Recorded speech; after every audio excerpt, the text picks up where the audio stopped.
Good morning and welcome back here, guys. This is Travis Stanek reading Psycho-Cybernetics. We're in chapter 4. This is day 5. The date is January 8th, 2025. We're going to dive right into de-hypnotize yourself from false beliefs. My friend, Dr. Alfred Alder had an experience when a young boy, which illustrates just how powerful belief can be upon behavior and ability. He got off to a bad start in arithmetic, and his teacher became convinced that he was dumb in mathematics.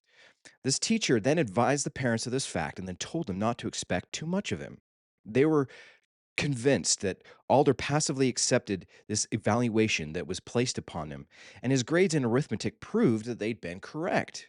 Until one day, however, he had a sudden flash of insight and thought he saw how to work a problem the teacher had put on the board, which none of the other pupils could work. He announced as much to the teacher, and she and the whole class laughed at him, whereupon he became indignant, strode to the back blackboard, and he worked the problem to much of their amazement. In doing so, he realized that he could understand arithmetic. He felt a new confidence in his ability, and he went on to become a good math student. Dr. Adler's experience was very much like that of a patient of mine some years back, a businessman who wanted to excel in public speaking because he had a vital message to impart about his outstanding success in the difficult field of sales.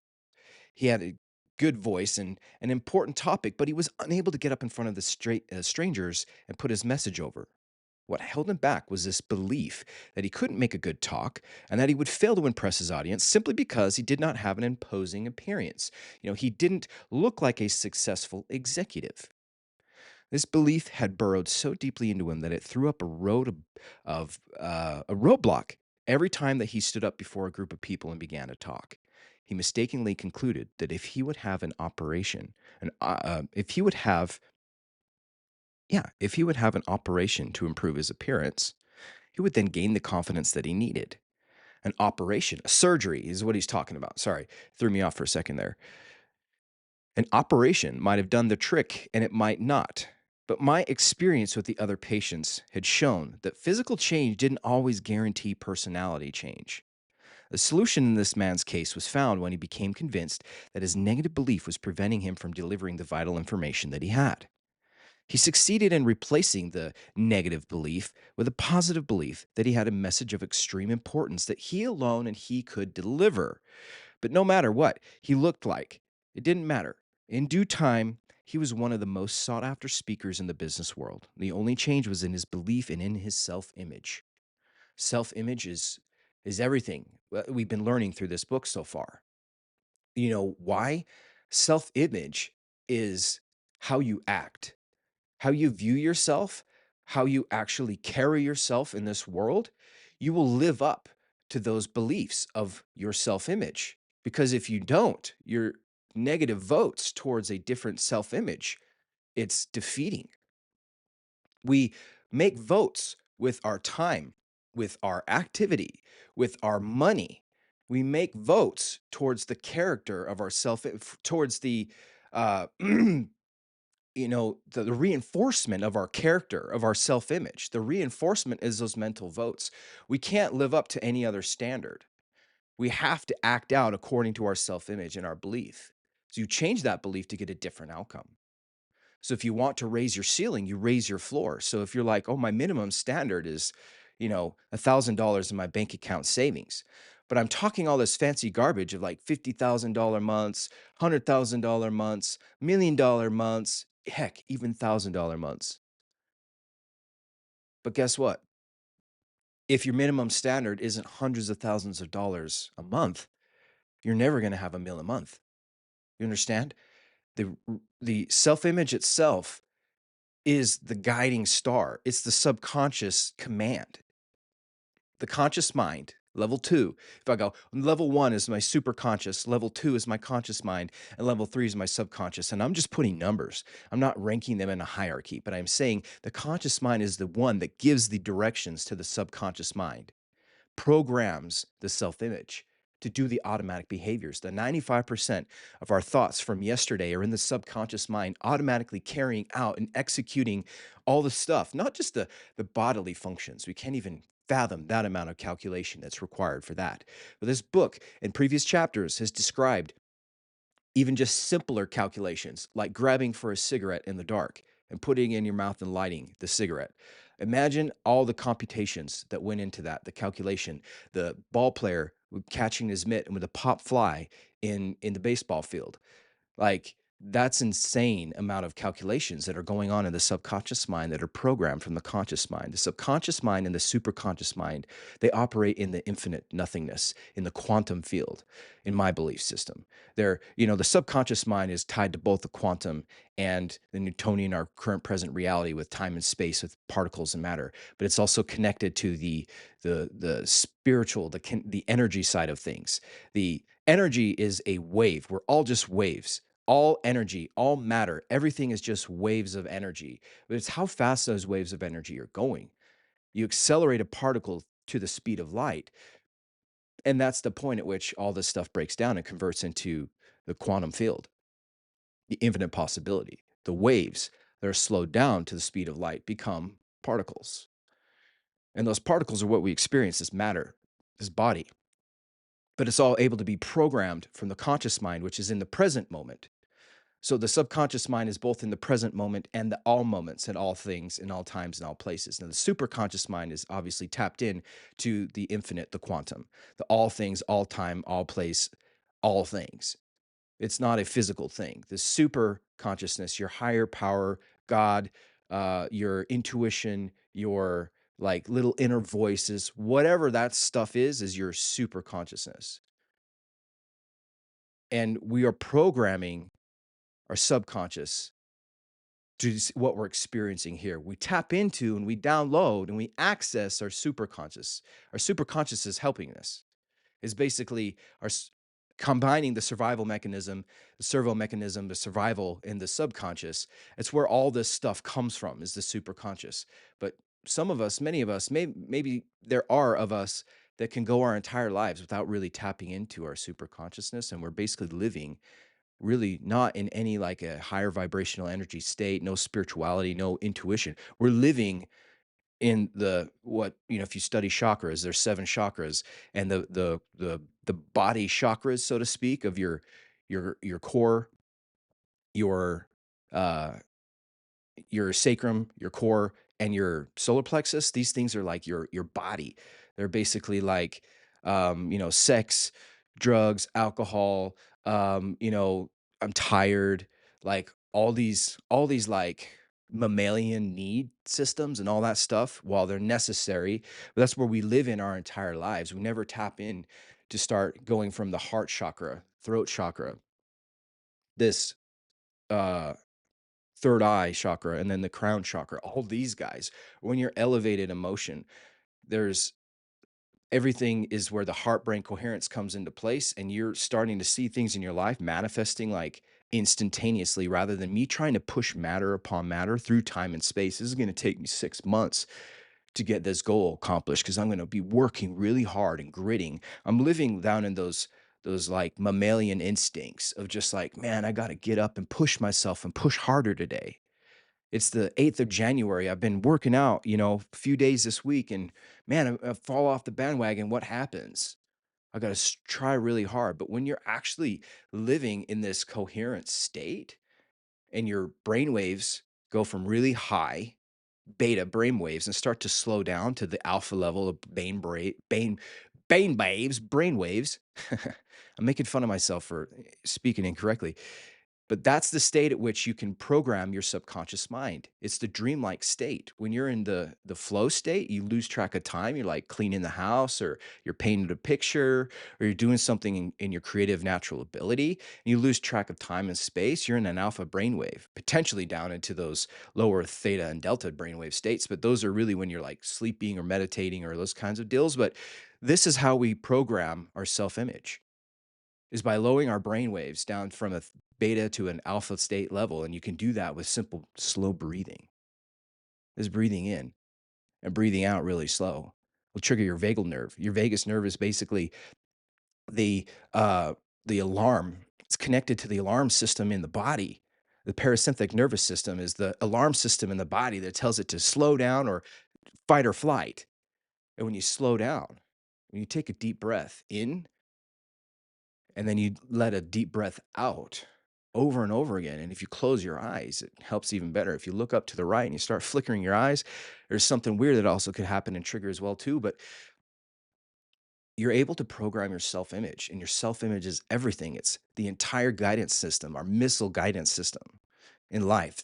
Excuse me, to where we're going to accomplish our goals. And those goals could be unmet or undesired. They could be things that I don't want. Like I'm saying, I want 1 million a month, but I'm getting all these poor results of like bills are stacking up and whatever. Well, if my guidance system is focused on this, is focused on bills stacking up and saying things to myself like I don't have a recurring monthly revenue, which would lead to me to saying like I don't have clients or I don't have income, which is a complete and utter lie. But if I focus on that little thing and I magnify that little thing, I'll see more of that little thing. It'll become a big thing. It'll become I have so much scarcity in my life of finances and time. And man, I quit my job. And what did I do? I should go back and get another job. This isn't working.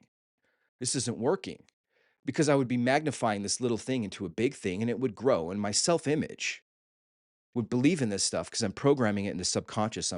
I'm thinking about it all the time. So I'm programming and rewiring and repurposing my guidance missile system automatically without me being consciously aware of it. Because I'm consciously aware of me saying 1 million a month, make a big impact. I want all this stuff. I want freedom with time, money, lifestyle. I have a dream home that my kids are asking me, when are we moving in? It's $10 million up the street from me. What about all those things? Well, it's not about the money. It's about people. It's about this is my thing. So if I say stuff like that and it starts to trigger you and you hear me talking a little different like I did just now, it's because I'm thinking in my head, man, I have to like justify these goals and they're big and audacious, but not for me. But for other people, it may sound like, oh man, this guy's in love with money. Ooh, that's rotten. And I start saying things that are a little bit kind of weird to justify that. No, I'm not justifying any of my dreams. I'm not throwing pearls to the swine, as Jesus said in the Bible. I'm not sharing with you my most intimate secrets and then letting you bash on them and let me feel bad about you bashing. If you bash, if you are triggered, it's just your current state of comfort and ability and acceptance of money. Let me give you an example. I am taking actually a pin in this. I'm going to explain what I'm saying right now because it is so important. And then I'm going to come back to where I was. And then I'm going to get back into this book. But if you're triggered by me coming out and telling you about money, let me give you an example of something that happened. I heard a story, uh, and there's a certain financial and spiritual life coach teacher that told a story of a man, basically a conference. So in the I believe it was in the 70s, mid 70s, early 80s, the self-help movement was really rather quite new. Jim Rohn is the guy who discovered, and Tony Robbins, being a young kid, like a janitor, effectively spent all the money that he had to go to a Tony or to a Jim Rohn event. Excuse me. Maxwell Maltz, the guy whose book we're reading right now today. And there was a certain speaker that was there, one of the most successful of the speakers. And he was an elderly man, like maybe 70s, 80s. I think he had white hair, came out dressed in the nines, decked out in this suit. Everyone was out of their seats, ready to go, raucous. The whole entire stadium was live, it was lit. And he came out, and everyone calmed down. And he introduced himself. He's one of the greatest public speakers and personal help self-help coaches out there. And he pulled out this fat stack of cash, a wad of cash, and he fans it out to the crowd, hundreds. I mean, this is in the 80s or the 70s, and it's just hundreds. Like that would trigger an emotion in all of us today in 2025. But fat stack of hundreds. And he goes, "Mm, I love money. I just, this right here, this is money. And I love money." Mm. And then he put it back in his pocket and he said, "Now, how many of you were triggered by that? How many of you thought, like, oh my gosh, how disgusting? How could he? How repulsive?" He's not even spiritual. Because this was like a spiritual event, like a self-help book, or self-help conference had a lot of spirituality. That's spirituality is all over this book, whether you recognize it as such or not. And he said, "Did you have any of those thoughts?" Well, yeah, I totally get it if you did, but imagine if I brought out this little boy, a 4-year-old boy, and I said, "This, oh, this right here is my grandson. I love my grandson." And then brought him back. Not a single one of you would have thought anything different of that. I said, "Oh, that's natural. Of course. Of course, we'd love our grandson." I did the same thing with money, and you were repulsed. Well, money is energy. Money is a utility. Money is a tool. Money's not good or evil or the love of this and blah, blah, blah, blah, blah. Money is literally only good for two things. It's to make you comfortable enough so that you can be creative enough to give your gifts and abilities to the world. If you're not comfortable enough, you don't have enough air supply, you'll die. You don't have enough money supply, same kind of problem, same concept. But you get yourself enough money supply so it's abundant like air. You just get it out of the way. You don't think about it anymore. Now you can be creative enough, living in your natural gifts and abilities and your skills. You can give back to the world because our gifts were not actually made and meant for us. That's why there is another reference in the Bible that talks about the three dudes given their gifts, and the one guy buried his gifts, didn't use it. Those gifts weren't for you. The guys who used their gifts, they were rewarded tenfold. They were given back. It's crazy. You hear like what goes around comes around. When you give, you receive. Well, yeah. Like I was naturally gifted in certain things, and so were you. And if I'm using them and magnifying and amplifying them, more people are benefiting. Other people around me. We benefit from Michael Jordan because he went out with his natural gifts and abilities and he developed three core C principles. He had clarity, he had coherence, and he had consistency. He had clarity in his purpose. He was actually out dribbling balls and shooting hoops over and over and over again. He has coherence in his heart and brain, in his mind and body were connected to his ultimate purpose on life. His passion and purpose were to be fulfilling this basketball talent for the masses. And he had consistency. Bro has one of the best consistencies out there. Michael Jordan, I love you and others like you. My biggest hero has been Michael Jordan. I don't love him to death. He's not my number one, but he's been around the longest in my lifetime. I realized that. I was like 41 years old. There might be other people and other heroes or mentors or people I've looked up to in my life that have helped me maybe more, okay, than a Michael Jordan. But he came to me as early as I can remember. I was born in 1983 and I grew up. Oh man, it's like tearful because of the impact when you have a broken home and you don't necessarily have great father figures, or the father figure that you do have is your stepdad who's beating up on you, whatever that may be. I had a lot of fun family dynamics like you did too. And somehow, some way, your subconscious mind is latching on to this character almost like a father figure. I didn't know it until I'm saying it right now. That's why I'm getting a little bit emotional. I'm like, oh my God. I kind of idolized Michael Jordan because he was awesome. He was consistent. He showed up. I didn't have dads that showed up consistently loving me and helping me and creating me. I either didn't have a dad that showed up or had a dad that showed up angry. I had two of them. And my dads did the best that they could, and I love them both. My stepdad's passed away. He passed away, I think it was about a year before my sister passed away, my youngest sibling of all my four siblings, and I'm the oldest of five. I'm the only one with my blood. My parents had six marriages between the two of them, so I've got two half sisters, a half brother, and a stepbrother. The brothers from my dad, and the sisters from my mom. And I'll tell you what, that that whole concept of this heroism, this, Michael Jordan, he was something I attributed to having consistency. He showed up every day, and I didn't realize those other two elements that he actually had to make the thing done, to get his natural born gifts and abilities to be given back to the world. Michael Jordan was dribbling ball every single day. Michael Jordan was practicing and magnifying and enhancing his abilities. He wasn't looking at his weaknesses. Often in business or in job workplace, they say, let's shore up your weaknesses and make them so they're not so deficient. Yes, get them so they're not deficient and you're red flagging and you're getting fired. But most people in business and in life and in self help focus on making their weaknesses, trying to get them to become a strength. But you can never make a weakness a strength. That's not how this thing is designed. Now, make your weakness sufficient enough that you're not in violation of man's laws, God's laws, nature's laws. You get the idea.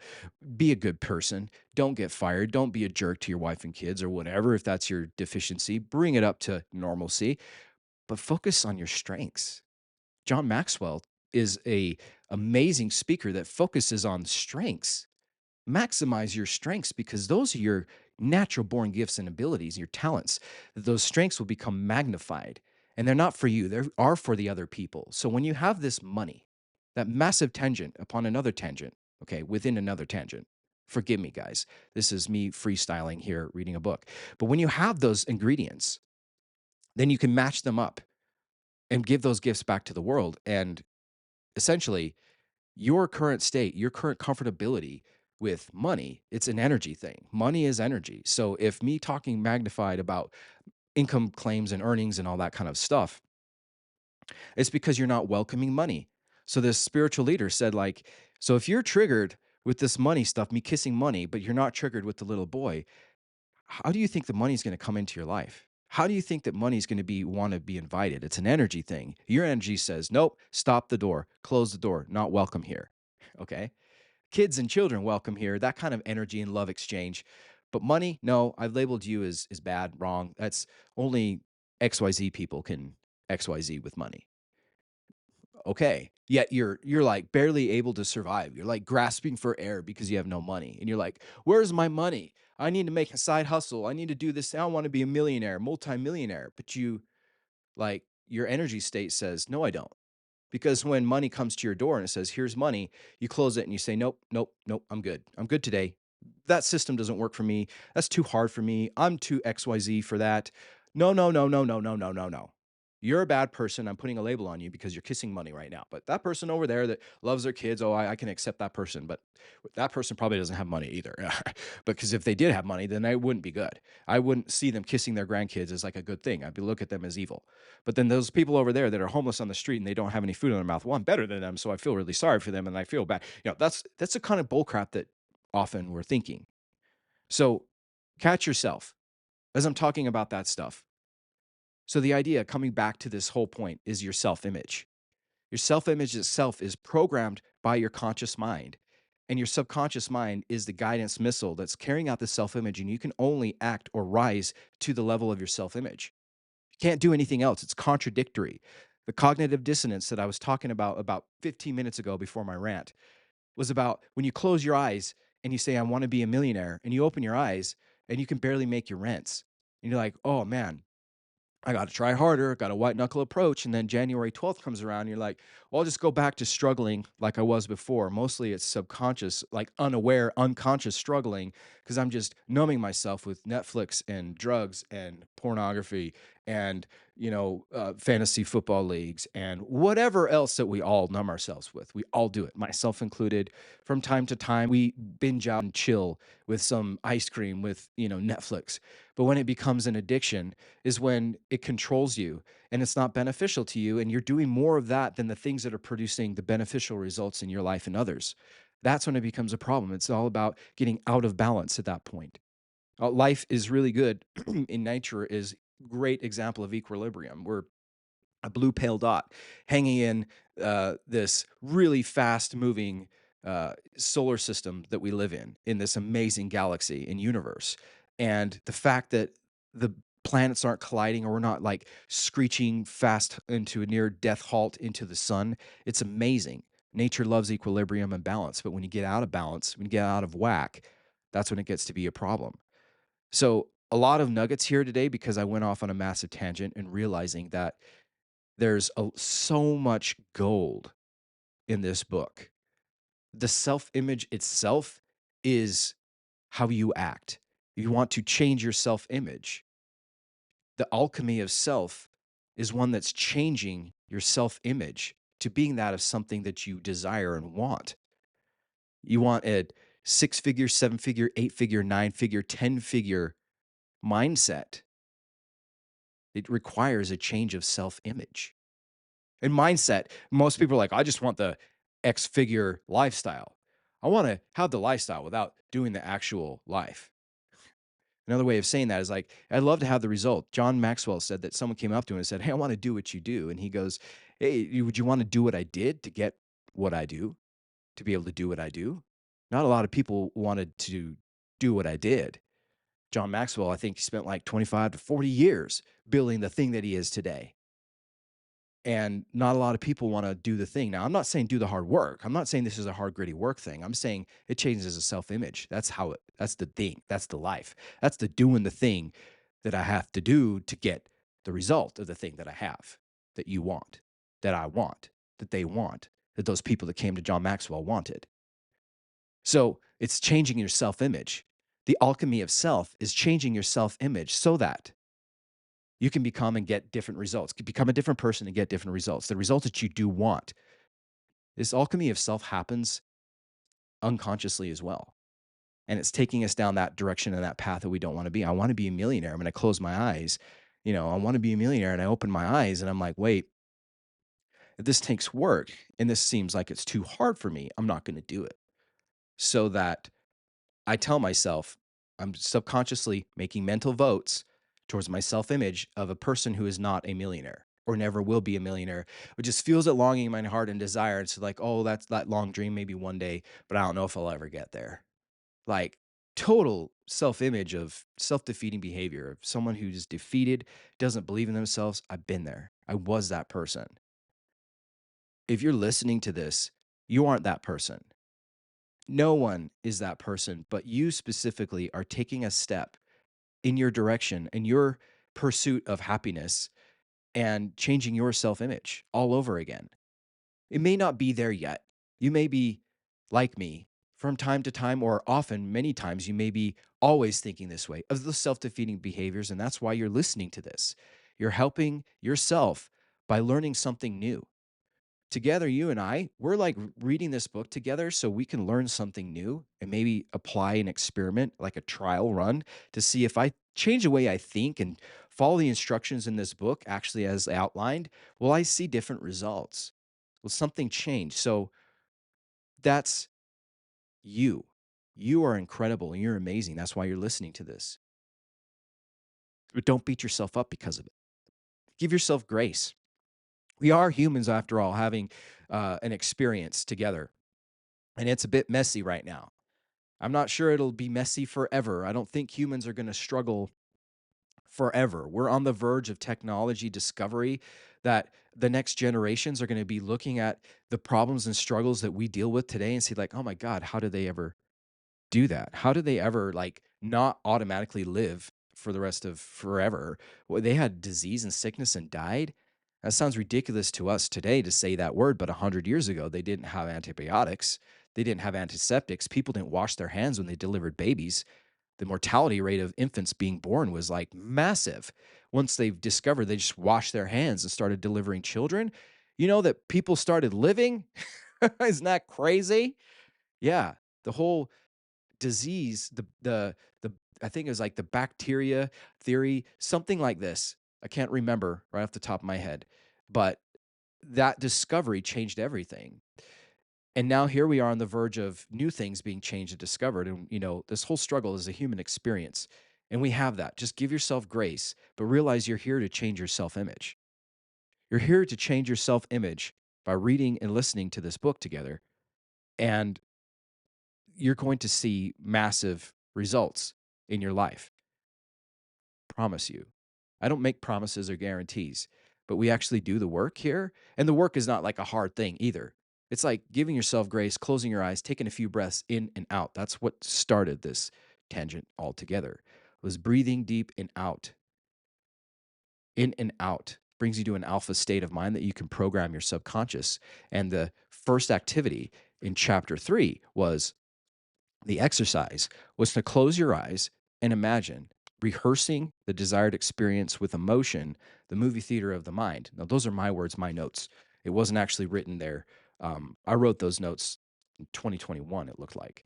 Um, and that is the experiment that we need to program our subconscious mind to create a new self image. You dehypnotize yourself from false beliefs, is the chapter of this, is the title of chapter 4 here. We're going to rewire our brains for new thoughts and behavior patterns and become a different person and get different results. We all want the freaking six pack ab different results. But this is how you get the six pack abs to just start to melting away fat on your body and showing up without you actually doing anything that you are aware of. It's just automatically happening. That sounds ridiculous, but this is how it's done. So, an operation might have done the trick and it might not. But from my experience with other patients, it's shown that physical change didn't always guarantee personality change. A solution in this man's case was found when he became convinced that his negative belief was preventing him from delivering the vital information that he had. He succeeded in replacing the negative belief with a positive belief that he'd messaged of extreme importance that he alone could deliver, that no matter what he looked like, and in due time, he was one of the most sought after speakers in the business world. The only change was in himself and in his self image. Now, the point I want to make is this.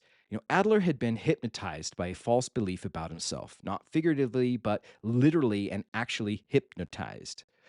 Remember that we said in this last chapter that the power of hypnosis is the power of belief. Now, let me repeat that. The power of hypnosis is the power of belief. The explanation of the power of hypnosis is that we found that hypnotic subjects are able to do surprising things only when convinced that the hypnotist's words are true statements. When the hypnotist has guided the subject to the point where he's convinced that the hypnotist's words are true statements, the subjects then behave differently because he thinks and believes differently. The important thing for you to remember here is that it doesn't matter at least how you got the idea or where it came from. You may never have met a professional hypnotist and you may never be formally hypnotized, but if you have accepted an idea from yourself, from your teachers, from your parents, from your friends, advertisements, or any other source of information, and further, if you're firmly convinced that that idea is true, it has the same power over you as a hypnotist's words have over the hypnotized subject. The fake news concept of whatever you're reading on your social feed, it feeds more of it to you. If you believe it to be true, whether it's fake or real, your outer world will start to validate those belief systems. The self fulfilling prophecies, your reticular activating system will start homing out and filtering out everything else in the world that isn't congruent with that belief. And you'll pay attention and magnify and focus on those weeds in the garden that are believing into those new beliefs, the lies potentially, or not lies. I don't know if your news media is real or not real, but those formulated new belief systems will start to reinforce that pattern of thought because you will seek out and be like, see, I told you so. There's an example over there. Well, that guy's doing that thing here, and this thing happened to me here. Exactly what I'm reading in my feed is true. I told you so. That new belief system is the exact same as being hypnotized. Scientific research has shown that Dr. Adler's experience was not one in a million, but typically of practically all students who make poor grades. Almost all of them. Not one in a million, almost all of them. In chapter 1, we told of how Prescott Leckie had brought almost a miraculous improvement in the grades of school children just by showing them how to change their self-image. After thousands of experiments and many of years research later, Leckie concluded the poor grades in school are in almost every case due to in some degree the student's self-conception and self-definition. These students have been literally hypnotized by such ideas like I'm dumb, I have a weak personality, and I'm poor in arithmetic. I'm a naturally poor speller, I'm ugly, I don't have a mechanical type of mind, whatever, whatever, whatever. With such self definitions, the students had to make poor grades in order to be true to himself. Their self image, as I was just talking about for 45 minutes, joking, was that you were making these mental votes because your self image, the self homing guidance missile, it's like, I have to be congruent with that person I believe that I am. So I believe I'm dumb, so I lower my actions, I lower my activities out to a lower state of poor performance, and I start screwing up. But when you change that belief, you raise your floor, your ceiling raises. You raise your ceiling, which is your goal. Like, I can get good grades now, but your minimum standard is I don't perform like shit. I perform like a rock star, and I raised my floor. And now all of a sudden, I'm getting good grades. I'm performing better because my self image, my self belief changed. Unconsciously, making poor grades became a moral issue with him. It would be as wrong from his own viewpoint for him to make good grades as it would be to steal if he defines himself as an honest person or kill. the exact same thing of extremity.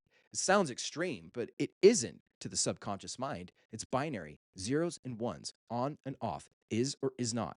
Is it contrary or is it congruent? That's it.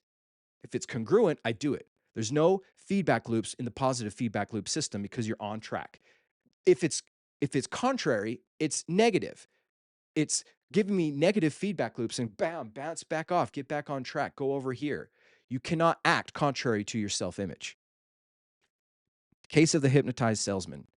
In the book, Secrets of Successful Selling, John D. Murphy tells how Elmer Wheeler used Lecky's theory to increase his earnings of a certain salesman. Elmer Wheeler had been called into a sales consultant role to a certain firm, and sales manager called his attention to a very remarkable case. A certain salesman always managed to make almost exactly $5,000 a year, regardless of the territory they assigned him to or the commission he was paid. Because this salesman had done so well in a rather small territory, we'd given him a larger, much better one. But the next year, his commission amounted to almost the exact same amount as he made in the smaller one, $5,000. The following year, the company increased the commission paid to all salesmen, but this salesman still managed to make only $5,000. He was then assigned one of the company's poorest territories. And again, he made the usual $5,000. It didn't freaking matter. That was his minimum standard. I've been hammering on this all day and previous days about your bank account balance. It's his minimum standard, his self image. Wheeler had a talk with the salesman and he found out the trouble wasn't the territory, but in the salesman's own valuation of himself. He thought to himself that $5,000 a year per man was good. As long as he held that concept of himself outside of conditions, it didn't seem to matter much. When he was assigned to poor territory, he had to work hard to make $5,000.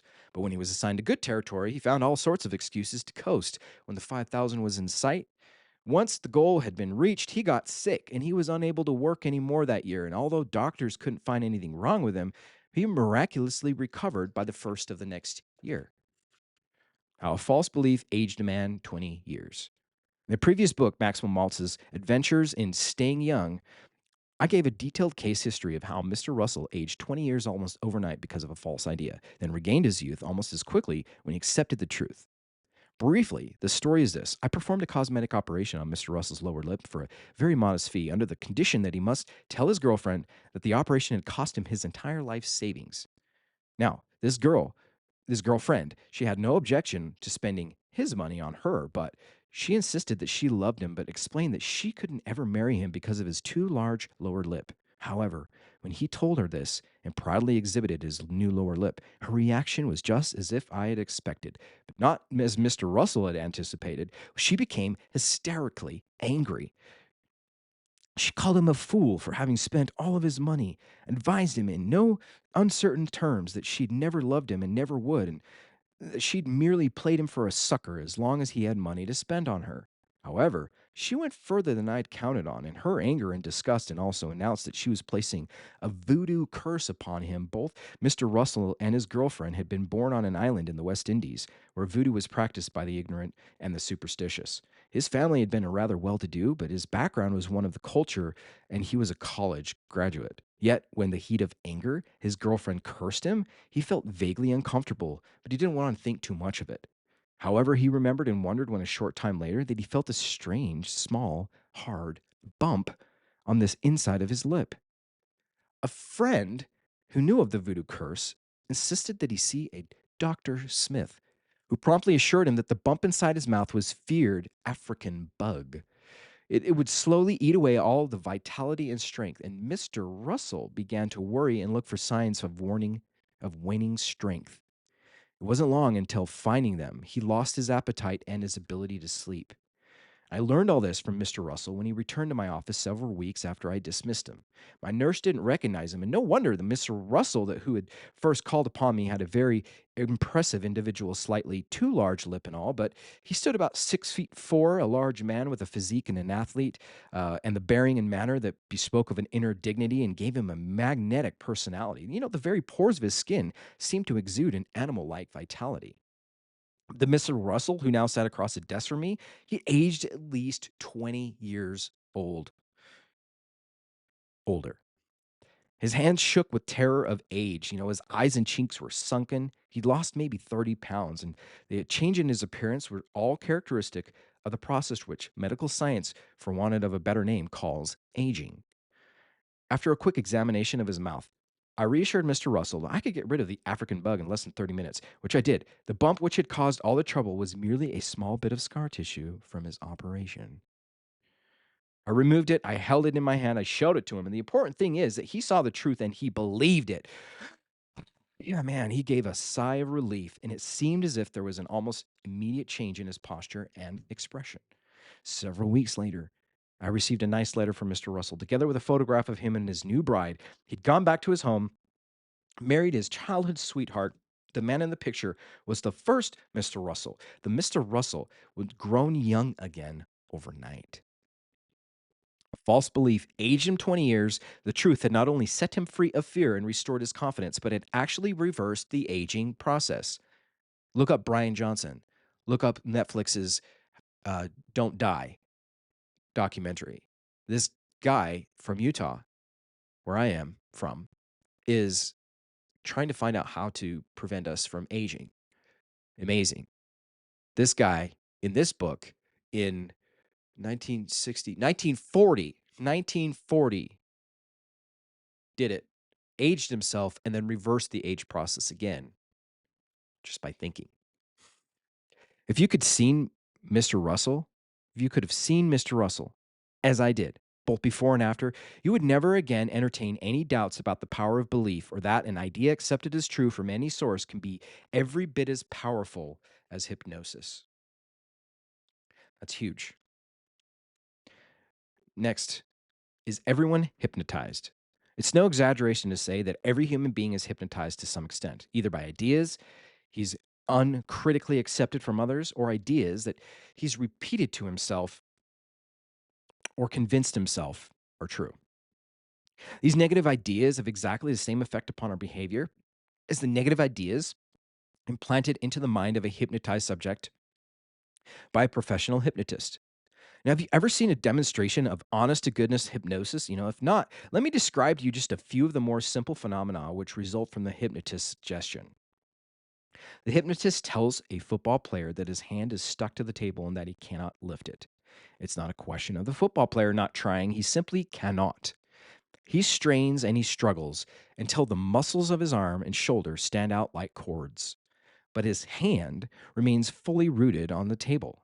He tells a championship weightlifter that he cannot lift a pencil from the desk, and although that he normally can hoist a 400-pound weight overhead, he now actually cannot lift the pencil.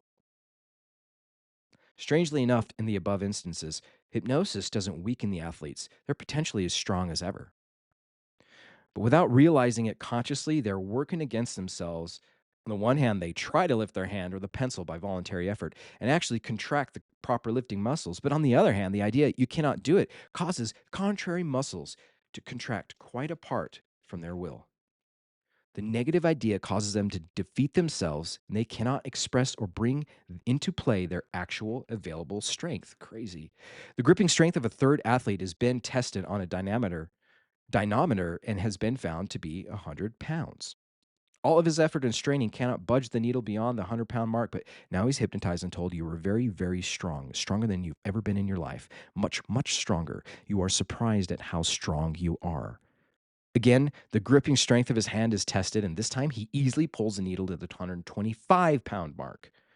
Again, strangely enough, hypnosis hasn't added up to any actual strength. What the hypnotic suggestion did do was to overcome a negative idea that was previously preventing him from expressing his full strength. So, in other words, the athlete in the normal waking state had imposed a limitation upon his strength by the negative belief that he can only grip 100 pounds. The hypnotist merely removed the mental block and allowed him to express his true strength. Now, this true strength, the hypnosis literally dehypnotized him temporarily for his own self limiting beliefs about himself. As Dr. Barter said, it's awfully easy to assume that the hypnotist himself must have some magical power when you see rather miraculous things happen during a hypnotic session. But the stutterer talks fluently. The timid, shy, retiring Casper Milquetoast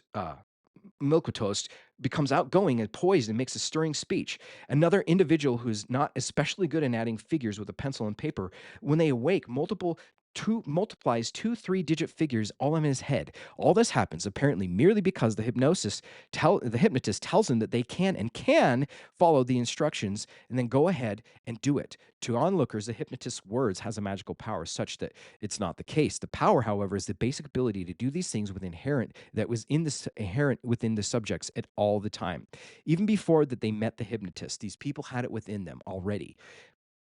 The subjects, however, were unable to use this power because they themselves didn't know it was there. They bottled it up, choked it off because their own negative beliefs. Without realizing it, they hypnotized themselves into believing they couldn't do these things. And it would be truer said that the hypnotist had de-hypnotized them rather than he hypnotized them. Within you, whoever you may be, regardless of how big a failure that you may think yourself to be, it's the ability and the power to do whatever you need to do to be happy and successful. Within you right now is the power to do things that you never dreamed possible. This power becomes available to you just as soon as you can change your beliefs, just as quickly as you can dehypnotize yourself from the ideas of I can't, I'm not worthy, I don't deserve it, and other self limiting ideas. You can cure your inferiority complex. At least 95% of the people have lived their lives blighted, rather, by feelings of inferiority to some extent. And to millions, the same feeling of inferiority is a serious handicap to success and happiness. In one sense of the word, every person on the face of the earth is inferior to some other person or persons.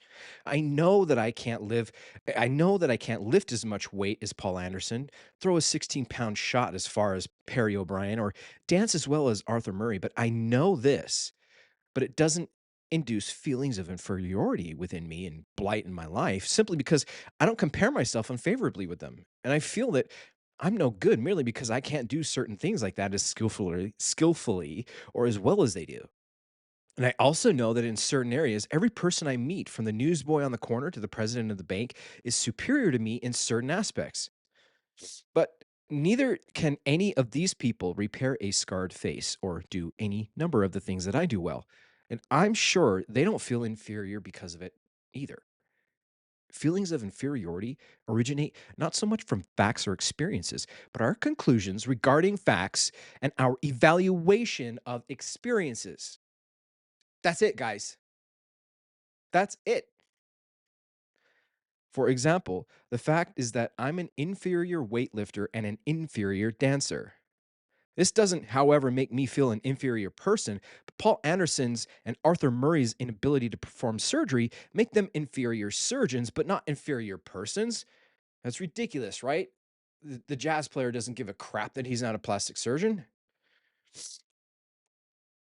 But Paul Anderson and Arthur Murray's inability to perform surgery make them inferior surgeons and not inferior persons. And it all just depends upon what and whose norms we're measuring ourselves by. It's not knowledge of actual inferiority and skill or knowledge which gives us the inferiority complex. It interferes with our living. It's the feeling of inferiority that does this alone, guys. I'm telling you, man. It's just the feeling that triggers these beliefs. So the thoughts, we can have fleeting thoughts. We can think a whole bunch of stuff. But when we induce feeling attached to those thoughts, when you see poop floating down the river, you just see poop floating down the river. You see a lot of stuff. There's a lot of thoughts going through our head. Poop's floating down the river. But when we get hurt and we latch on and we jump onto that poop and we float down the river of life, hanging onto that poop, that wrong that happened to us 25 years ago, and I've just gone down Poop's hill, gone down life, hanging onto this poop. It's because I gave feeling to it. If I don't attach an emotion to the thought, nothing becomes of it. It's just like distracting our boat, changing the path or the course of when you pull the rudder. If our boat creates a wake behind it, that wake is a void. It's a vacuum, and nature likes equilibrium and doesn't like it. So it backfills that wake with more stuff. The void is backfilled with water. If you pull the throttle, full throttle, and you know where you're going, your homing missile, your subconscious mind has a self image that you're a million a month, and your homing missile is that you're right on track. Everything will attract in your life toward filling that void as long as you're on track. But these fleeting thoughts with poop floating down the river, they just distract you and they cause you to pull back and throw around on the throttle and get off track for that thing that you're focused on. But when you attach emotion, when you jump on and you grab to that poop and you start floating down the river of life, that's when you pull that boat, you steer course, and you pull the throttle back down again. You flipped around in 180 and you're going somewhere else. And your homing missile, your self image, is programming the wake to be backfilled in your life with life series of events and occurrences and actions and behaviors and all these things. It's congruent with the direction your boat is headed in because you're jumped on that freaking piece of crap that was floating down the river, and you're going down the river of life with hanging on to this crap. Guess what's cool? Dude, you can literally let go of that crap today, no matter how far down in life you have gone traveling with this freaking crap. You can let that thing float down the river and you get right back up again, and everything changes. And you can basically pull the throttle back to zero and then push the throttle back, flip it around to a 180, and then head right back in the direction you were headed before. And guess what? Don't be like, oh my God, I'm like near 80 years old and I wasted, 79 and a half years going in the wrong direction. You can get there today. If you literally raised, truly vibrationally, energetically matched and raised your self-image, your lower tolerance of yourself, your floor raised so high instantaneously. That's how this stuff works, guys. Successful people of this world, I'm learning as I'm getting more and more exposed around millionaires and billionaires, and like having a billionaire texting me and having my bot have a conversation with it. And I'm like, what? This blows my mind. Like, these guys are thinking in such a magnificently miraculous, marvelous way. It's simple, but they understand this stuff. They understand energy. They understand creation from the mind. They understand the self image. They understand this is how they got there. Okay. It's not like science fiction, it's science fact. It's not woo woo. This is the way we're created and designed. You can love it, hate it, believe it, or accept it. It's going to happen with or without you. And like they say, like the AI revolution and change and the internet change and the next human created problem that we induce on ourselves because we're getting really closer towards ascension, really, really close. And we've induced all these things to ourselves. It doesn't matter what the next latest greatest thing is. Excuse me, running nose. What the thing is, what the most important thing to be aware of is that none of this stuff is contemporary. Nothing's new under the sun. We're just discovering what's always been. That's why if you study and read, ancient texts that humans have been writing and all sorts of science literature, um, it can be, religious based or not religious based. It's all saying the same stuff. It's all nothing new under the sun. We're just discovering more and more about ourselves. You change your self image, you change everything. And this is crazy stuff. And I literally just need to dive right back in. The person with an inferiority complex invariably compounds the error by striving for superiority. His feelings spring from the false premise that he's inferior. From this false premise, a whole structure of logical thought and feeling is built. And if he feels bad because he's inferior, the cure is to make himself as good as everybody else. And the way to feel really good is to make himself superior. This striving for superiority gets him into more trouble, causes more frustration, and sometimes brings about a neurosis where none existed before. He becomes more miserable than ever, and the harder that he tries, the more miserable he becomes. Inferiority and superiority are reverse sides of the same coin. The cure lies in realizing that the coin itself is spurious. The truth about you is this: you are not inferior, you are not superior. You are simply you. You are a personality and not in competition with any other personality simply because there's not another person on the face of earth like you or in your particular class. You are an individual. You are unique. You are not like any other person and can never become like any other person. You are not supposed to be like any other person, and no other person is supposed to be like you. God didn't create a standard person and some way label that person by saying, this is it. He made every human being the same, guys, individual and unique, just as he made every snowflake individual and unique. Hear that again. Every snowflake is commonly accepted as completely unique. We know that. But fingerprints also is unique. But somehow we start saying, like, oh, this guy, Travis, he must be special. He must have it cut out for him. He's got it all put together. All that in a bag of chips. No, I'm just me. And you're just you. I just have a different belief systems than you have currently. Because look at your results and look at my results. We're only the some measure mathematically the collective a sum of our decisions, thoughts, beliefs, behavior patterns in our past got us here. So if you want to change, you're like, oh, Travis has what I have and I don't have, then just change your thoughts, at least to my thoughts. That's why I'm sharing with you what I learn as I go. I'm not perfect and neither are you, and no one should ever strive for perfection. It's a disease. It will keep you from action. Analysis paralysis, you'll overthink and you won't actually ready, fire, fire, fire, aim. I know there's a ready, aim, aim, aim, aim, aim, fire joke kind of thing that I did before. Um, it's not ready, fire, aim. I like to freaking blast a few rounds off and then go make an assessment. I launch ads, at least 3 to 9 different variations of ads all at once, and I test them and I look at them within 72 hours, not every 30 seconds. And I'm like, okay, check it out. Turn off what's not working, take an eye and watch out what's kind of barely working, and scale what's working. If I break even, I'm scaling. Like, bro, that's pretty simple. Yeah, that's the way life works is compound your results. Small daily actions over time compound amazing results. I think Einstein said it was something like the eighth wonder of the world, compound interest. Now, when a bank gets their hands on it and you're striving to survive and you're basically barely able to keep your head above water, someone else has a stronghold on your air supply. What if somebody owned our air? I know it's science fiction right now in movies, but what if in 5 years from now, everything would change? Where if you didn't have money, you'd be a victim to someone who would make your decisions for you. Own nothing and be happy is the 2030 slogan. So if you own nothing because Blackstone or some other major corporation potentially, I just dropped knowledge you can find on Google. I don't know much of anything, and I'm not supercharged with any political beliefs or religious beliefs.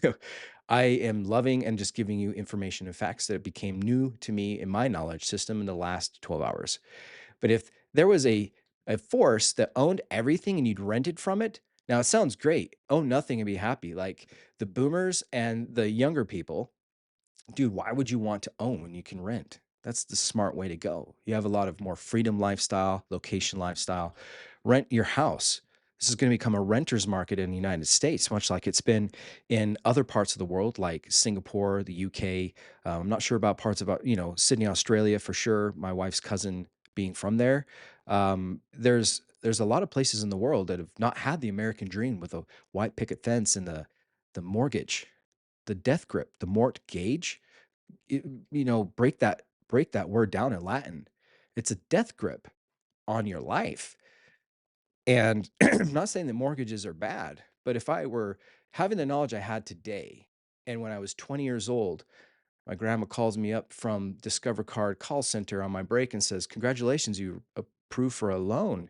What are you talking about? Well, as long as you breathe with a mirror underneath your nose and it fogs up, you'll get approved. Meaning, as long as I was alive, I was making fog on a glass, any bank was going to approve me. And I bought my first home unbeknownst to me. I wouldn't have bought the death grip at 20 years old, or once again at 27 years old, in the way that I would buy the death grip today. Mortgages aren't bad. Mortgages are leverage. Actually, debt is good. The good debt, the multifamily unit debt, the commercial real estate debt. Like those kinds of real estate play debts are great because I can make more money with them. See, I invest less. If something's worth $100 or $100,000, they're like, oh, I need to double my money. I need to make my money, doubled. And you're like, oh, that means a 200,000. How long is it going to take? Usually 10 years to double the property value. That's at least in my home. My home followed a trend, clearly doubling, and I'm like sitting on some fat cash now. And no, if I put $20,000 down on that 100,000, to double my money is $40,000. How long does it take a 100 grand thing to go 40? Well, 4 years instead of 10 years, potentially. Awesome. So in 4 years' time, I get my money back. Now I have infinite returns. Now, like any money that's coming in is basically just like icing on the cake. I could refinance if the rates drop down and I could buy debt really cheap. if not nothing. If I got a free loan, holy smoky bolies. Whatever I think I could, sell this 100,000 thing for now, at least 140,000. If I could say it's now worth 140,000, I've got my money back. And I'm like, hey, give me a loan for $40,000. Like I got you a loan like earlier for $60,000 when I bought the place because I put 40 down. I'm like, now just give me a little smaller loan because it's worth 140. I'm like, wait, you got a 60 up to 140. Why wouldn't you take some more scratch? Well, bro, slow down. I want a 30% loan rate. I want to put 70% down. Maybe I'm taking more money, but just be careful. You have to pay on those mortgages. And if you're not renting out the primary residence, which I'm not, I'm living in it. It's not making me money. It's not an asset. It's actually a liability where the house I live in right now. When I rented it out for Airbnb for a week for 4 grand during Christmas, like 10 years ago, that was sick. But I put my family and I had put my dogs out. Like it was really inconvenient for me to move my family, my primary residence. So that's why I need to have more residences. That's why the 7 different locations on the planet Earth that we're building our vacation and location properties for ourselves and other people, those are those things that I'm like, yeah, that house up the street, the dream home. If you ask anyone in my family member, they'll tell you exactly where it is and exactly what it looks like. Every member of my family has been having the same vision and dream of where we're moving to next for at least the last year, since last September in Florida. I have a PowerPoint slide deck. We go and visit this property. Everyone knows how to get there. The movie of my mind, when I'm getting off my private jet down the place over here in Salt Lake International Airport, you move down the road and there's this private jet place and we all get off this jet that I have. It's basically like black and white leather and you can see it. I have a video of it in my mind movie and I'm basically like, we're getting off this plane trip having gone on a family trip to Africa. It's like the thing that, fuck shit, dude. I might have to edit this. This is triggered a nerve because I've been dreaming this for so long. I'm like, how could I ever take my family to a jungle safari?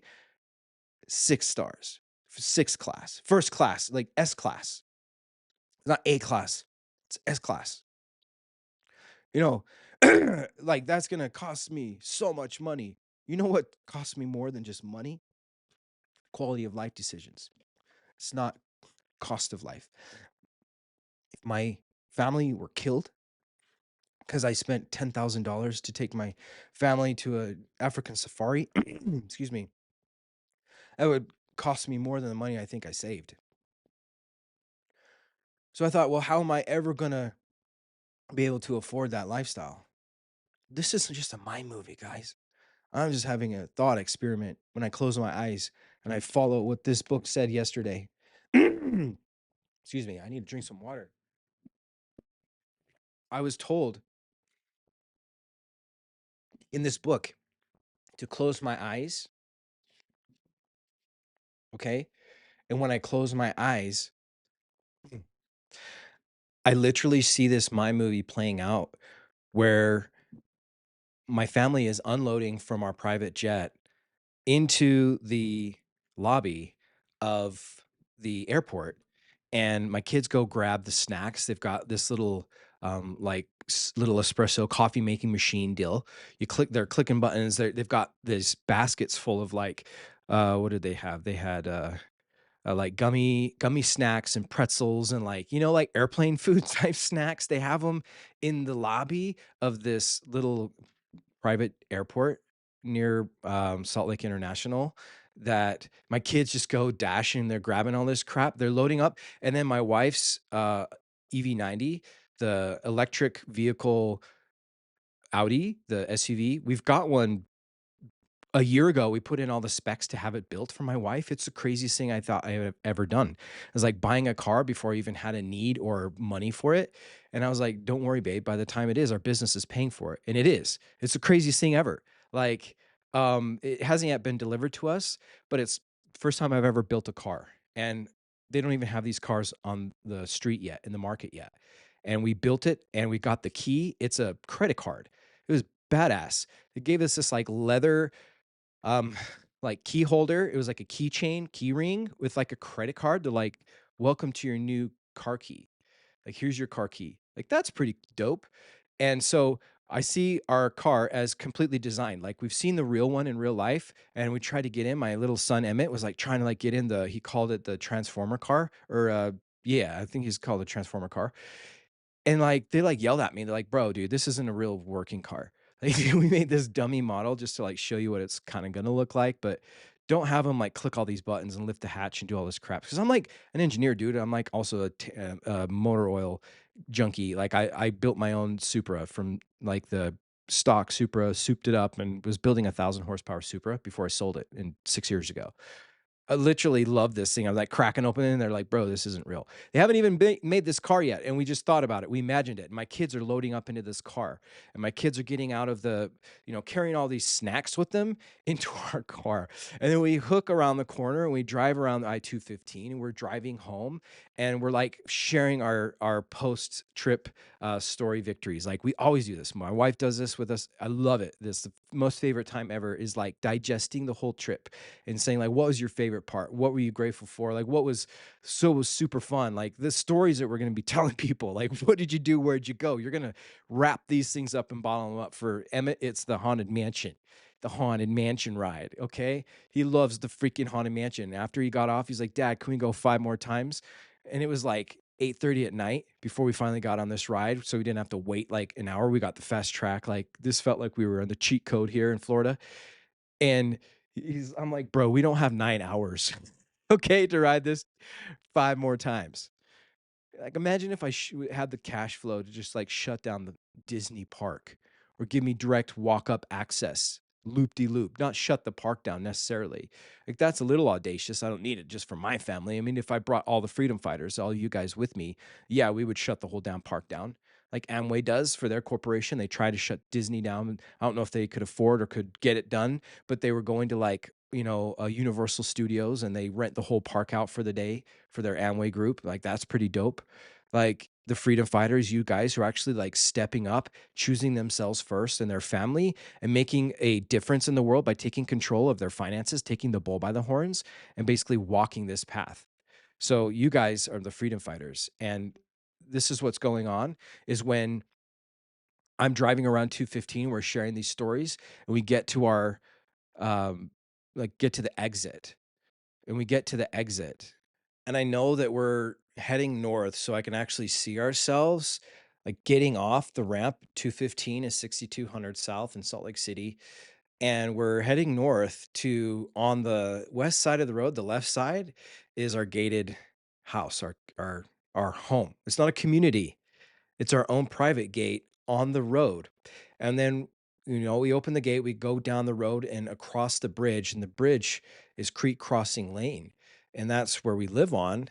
And we go through this bridge, and we've got like this bridge looks like Beauty and the Beast, like Belle, like going to the Beast Castle. It's like so cool that I need to turn my watch here on silent, but it's so cool that it makes you feel like you're going to some kind of a castle, and it is like a castle. So this mansion sits on a plot of land that when you go through that bridge and on the left side, there's a 21 space parking lot.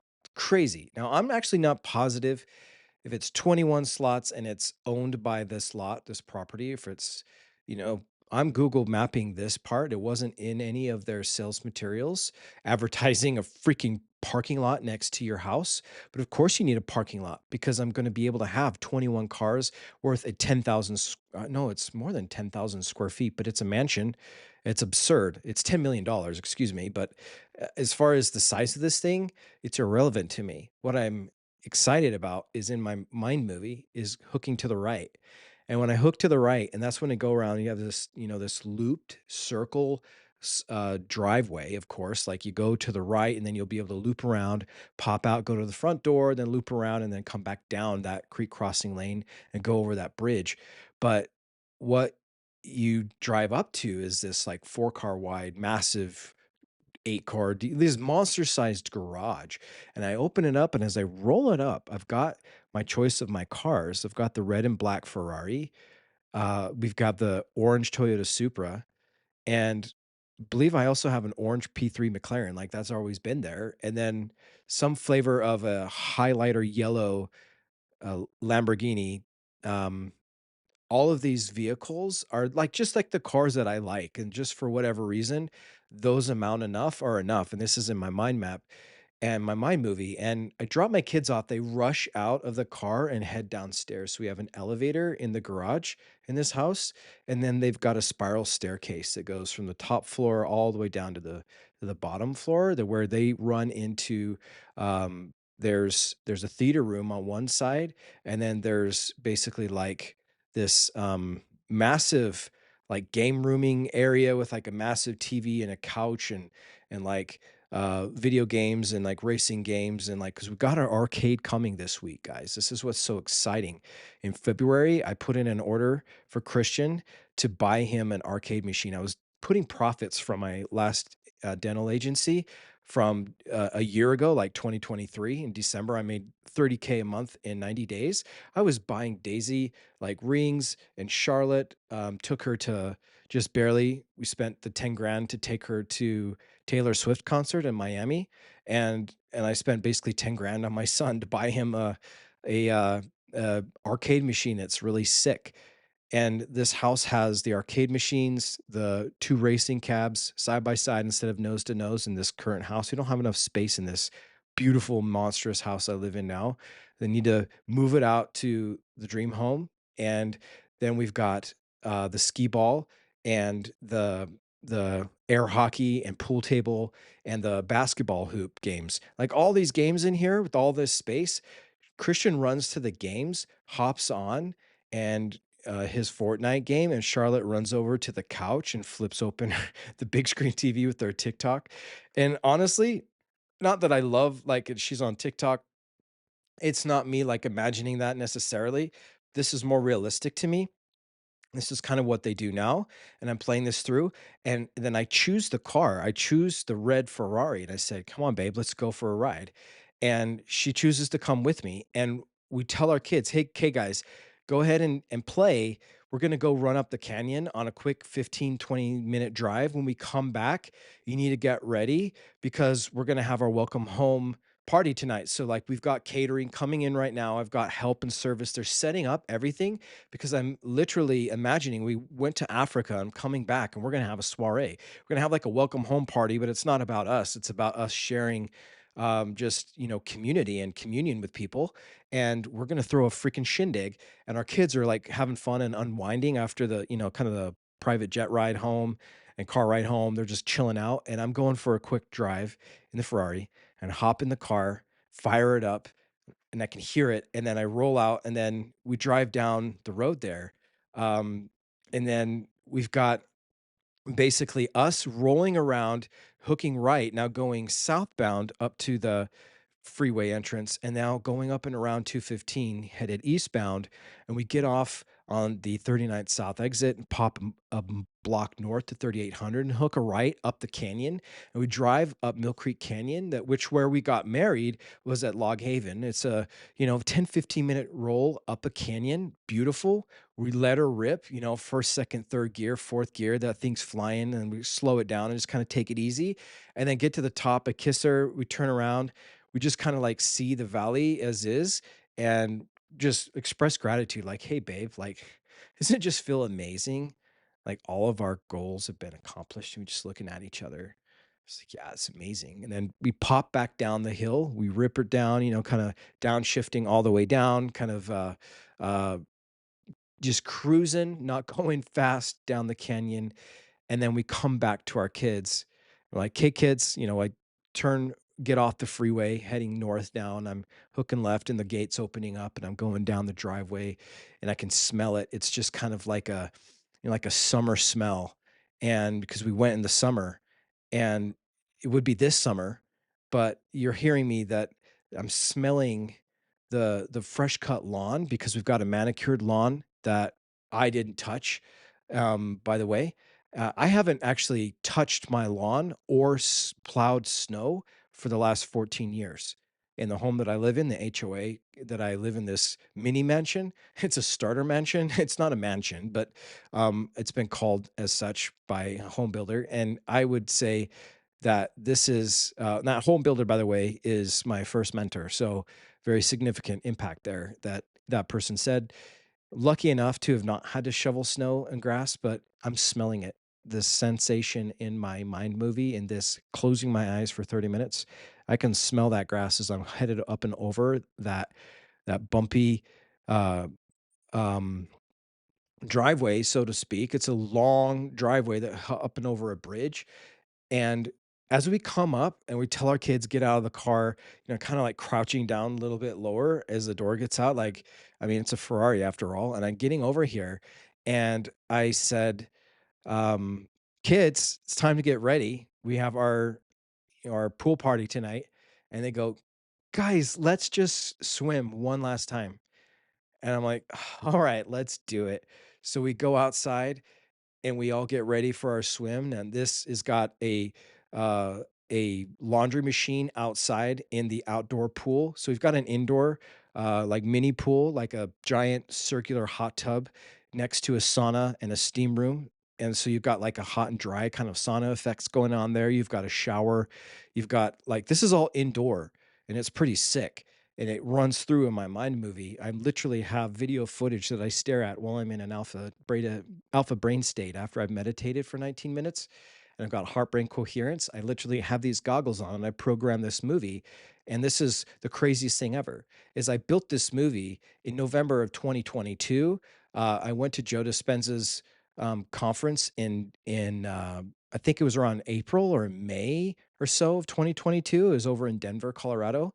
And what was crazy about this is almost a year later, is September of 23, right when I started running paid ads. I was taking sales calls because the guy's booking calls on my calendar. I didn't block it out while I'm in Florida. Silly me, right? And I literally found out that this house was for sale on the market. And I was like, this looks so familiar.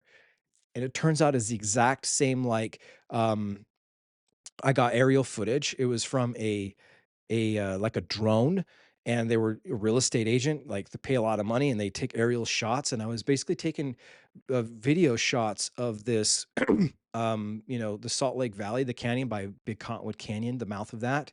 That's basically where we live, like, just a one freeway exit down, but this dream home is one freeway exit up.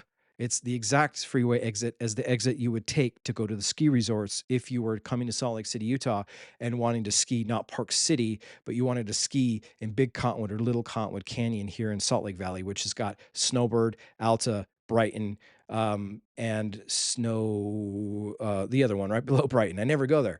It's like I only think of the ones that I don't go to Alta because I'm not a skier. I'm a snowboarder. I'm not allowed in Alta. It's a ski only hoity-toity. So the the thing is that I matched these two things up. Like I saw this home and I saw the fact that, wow, I've been manifesting this home in this mind movie for almost a year now, and now it's mine. 2750 East Creek Crossing Lane, Holiday, Utah 84121. This address is not memorized or whatever. It's memorized, but I was thinking of a different word. Too fancy. Just keep it simple.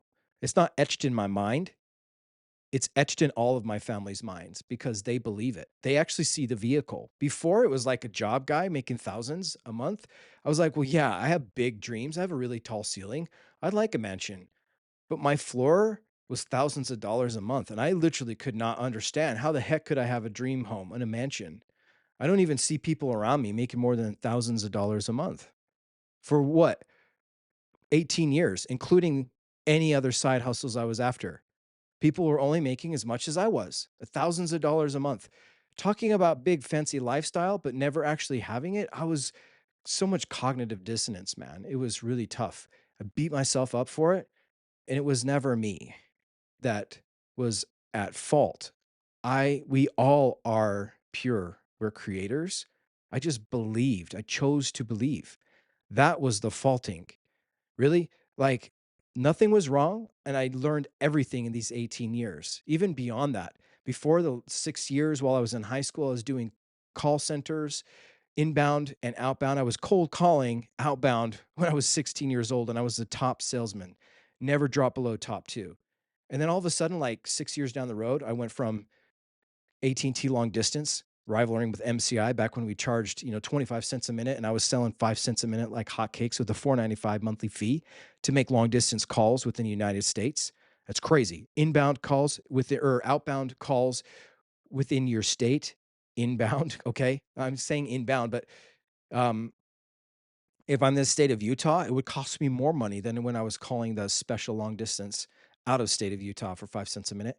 Now, I went there from Discover Card to Wells Fargo, and even before that time, I was a sweeper in a middle school when I was 15 because the restaurants wouldn't even hire me till I was 16, and I started cutting lawns for my grandma and 2 ladies in my neighborhood when I was 12. It's not great, but this is my journey, this is what I went through, and it wasn't until I raised my floor to not just thousands a month and tens of thousands a month. I mean, I had to raise my floor from thousands to tens of thousands. I had to raise my floor from thousands to just 10,000 on the side, so tens of thousands meaning 20 grand a month. That was like the biggest monument forever. 10K a month online, I like put this on a pedestal. If I was wise enough, I would have just realized I've been making 10K a month in my job with my wife for 15 years.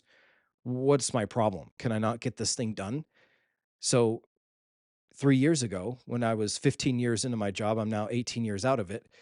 It was, yeah, I could do this. And it took me longer than I expected. It took me 10 months from the first time I started to try to make money online till I made the first $500 in a hotel room while my family was on the beach of Myrtle Beach. And I got my first deal closed on a Zoom laptop, 500 bucks. And they thought I actually had an employee based team because I had an AI agent that was sending 1,500 emails a day to strangers back in a year and a half ago. So I've been at this thing a while enough now that my floor raised from tens of thousands to now it needs to be hundreds of thousands of dollars, and the deals are coming. All of it's queued up the next 30 to 90 days. It's going to be unreal. And I'm here to just document all of it. I know that's why I'm reading this book with you, is to not only teach you the most important life's lessons I believe that we can extract from non secular books, but it's to share my life's lessons and kind of document this journey because the one thing that I've heard Alex Hermosi talk a lot about, who's made $100 million before he's 30, and he's on his way to $1 billion, and he's documenting the entire process. But I don't think he documented from 0 to 100, or at least much of it. And he's always talking about how, the billionaires of this world never documented their process on their rise to their meteoric rises. We're talking the Elon Musks, the Jeff Bezos, the Steve Jobs, the Richard Bransons, and there was one other that was like really huge and big and famous, Mark Cuban. I mean, I'm $0 monthly recurring revenue, but I started writing down since I um I started writing down since I quit my job, the people who've done business and the clients that I have and the deals that are in progress. And I thought I wrote this down. I have to count again. Excuse me. One, two. This isn't a brag. This is not a brag. This is far from a brag. A brag would be like, yo, I've got enormous body parts in my nether region, and I am 6'6" and 5% body fat and olive skinned, and I'm able to turn anything I touch into gold. My name is Midas, the Midas touch. That itself would be a brag. It's stupid. This is not a humble brag. This is me just saying, like, have I actually done anything? What am I focused on? Am I focused on the weeds or am I focused on the flowers?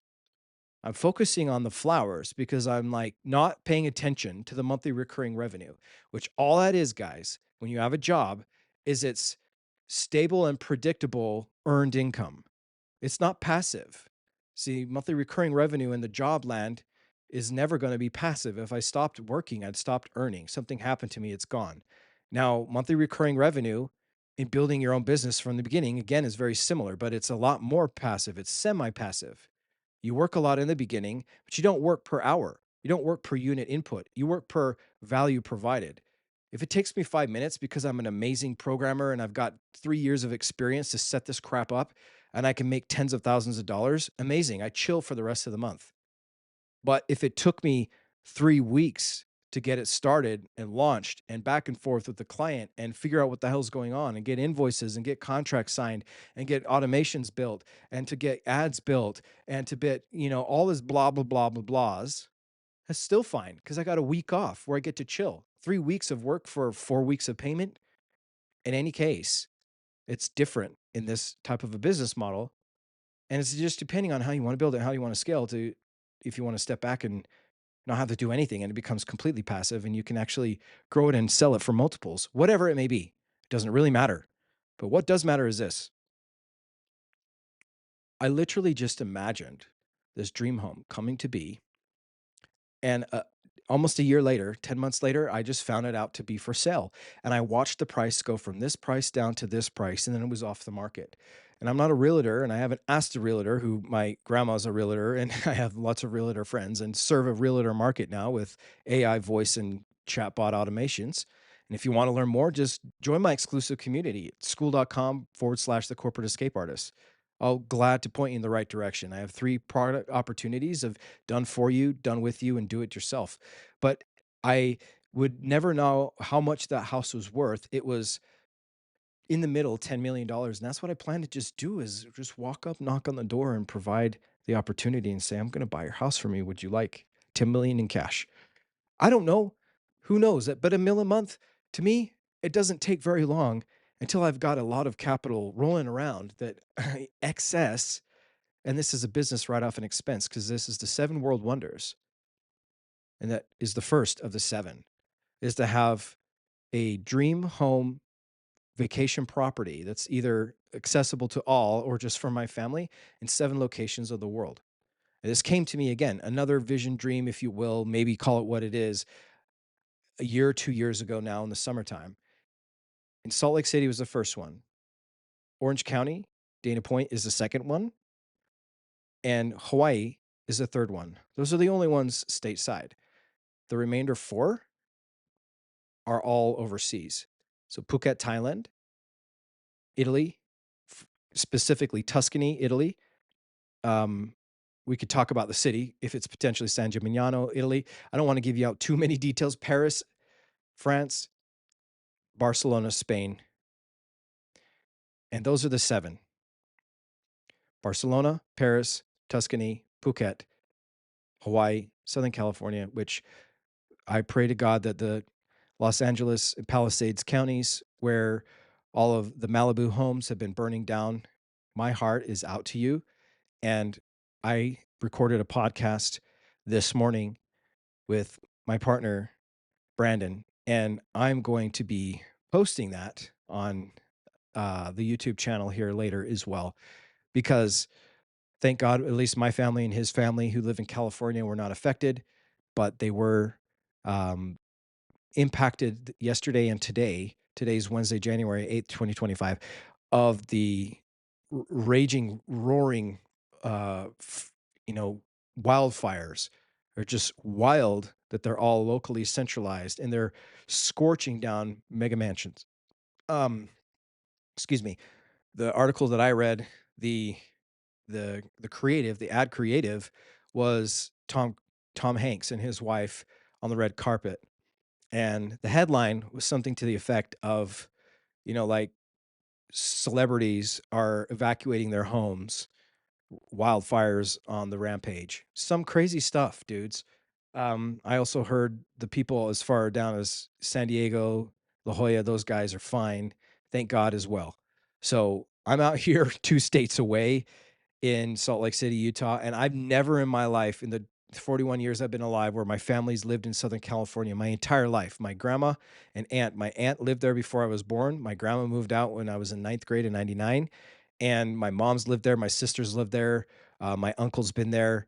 My grandpa is there, and my wife's family. Every one of her family members, save for her um, cousin in Australia and her parents and aunt and cousins, very, very small portion of her pretty big sized family do not live in California. Almost all of them are in California as far as north as, well, I mean, San Jose, San Francisco area. But then we were talking in this specific region, LA County. So by like Huntington Beach area, Irvine County or Irvine. I heard that a month ago or something at Pepperdine, there were fires, and this is crazy. Pepperdine, you know, the Inland Empire, like all of this is getting affected. And somehow, again, this is hearsay. I don't have the data, I don't have the map, but somehow from LA County down to Tijuana, and then it just stops. It doesn't bleed over into Mexico. Somehow the weather systems are localized into that region. And the entire time of my life of 41 years and all those people that I talked about, I've never been aware of 100-mile-per-hour winds. That's crazy. Such fast winds in California. Mix wind with fire, and of course it's gonna spread. Okay. Um, Earlier this year of last year, the end of last year, I should say now. Sorry, we did roll over from 2024 to 2025 just a week ago. I was with my family in Southern California, Marco Island, which is like the southwest of Florida. And yeah, we had hurricane warnings and that water rose so fast. It was crazy. We saw a truck driving through a little dip in the road with water up to its windshield, like the driver's side windshield. Like if he rolled down his window, there'd be water gushing into his pickup. And by the afternoon, when the what is one of the tides changed, the low tide, it sucked all the water away like a vacuum cleaner and it was gone. It was crazy. But that wasn't what was crazy because, that's hurricanes and whatever. What was crazy was the tornadoes, freaking tornadoes. And I asked lots of locals because I've been to Florida 3 times, 4 times, 3 or 4 times last year. A lot. I lose track. Okay. I asked those Floridians. The last time I was in Florida was over this Christmas holiday. We went out there on December 25th. In November, I was down there for West Palm Beach. We went there on a cruise. We went there on a cruise, the icon of the seas. We went down there this summer, and we went to goodness, I was at least a 3 on the top of my memory, and we might have had a 4th time. Like, I know we went to Anna Maria Island the year before, is where my mom was living in Sarasota, and, we basically been going back there. We went to what's it, Sanibel Island, the Shell Island, but then that got jacked up by the hurricanes. But never have I been there and talked to as many locals that said, "This is, like, the first year we've had tornadoes." So, that was a long, shout out to my friends and community of this world, but raising my eyebrows to what the crap is going on. And if it's not controlled by weather systems, green lasers pointed into the sky at which they pointed and they were able to reflect down. This is very similar, apparently, to what happened in Maui not too long ago, where literally almost the entire island of Maui burned up. Maui's beautiful and it's tropical. And how do they get freaking fires torching the entire island? Like, that's crazy. Well, guess what else? This is not conspiracy because I'm not a conspiracy theorist. I've never thought like this. My teaching in this book and everything I've said is not contrary to what I'm saying now, and it's to focus on yourself, focus on the flowers, grow the flowers. Where your energy goes, your focus goes, your energy flows. You're going to grow flowers in your garden if you're paying attention to them. And I don't worry about what's going on in the White House. I worry about what's going on in my house. My house is my temple of creation, which is my mind, my cranium, my thoughts. And your thoughts are the same. It's your creative superpower. It's what God gifted you to be walking this earth with him through you. Okay? Believe what you want to believe. That's just the way we've been conceived. We are born and created with this ability to create our entire world as we think it. So there isn't a way out. There's an alternative. If those of us who awaken ourselves and gain financial freedom and are not controlled by anyone who asks us to buy from them or rent from them because we own nothing and we're happy, we're actually not happy when our freedoms are taken from us. Yes or no? No, we're not happy.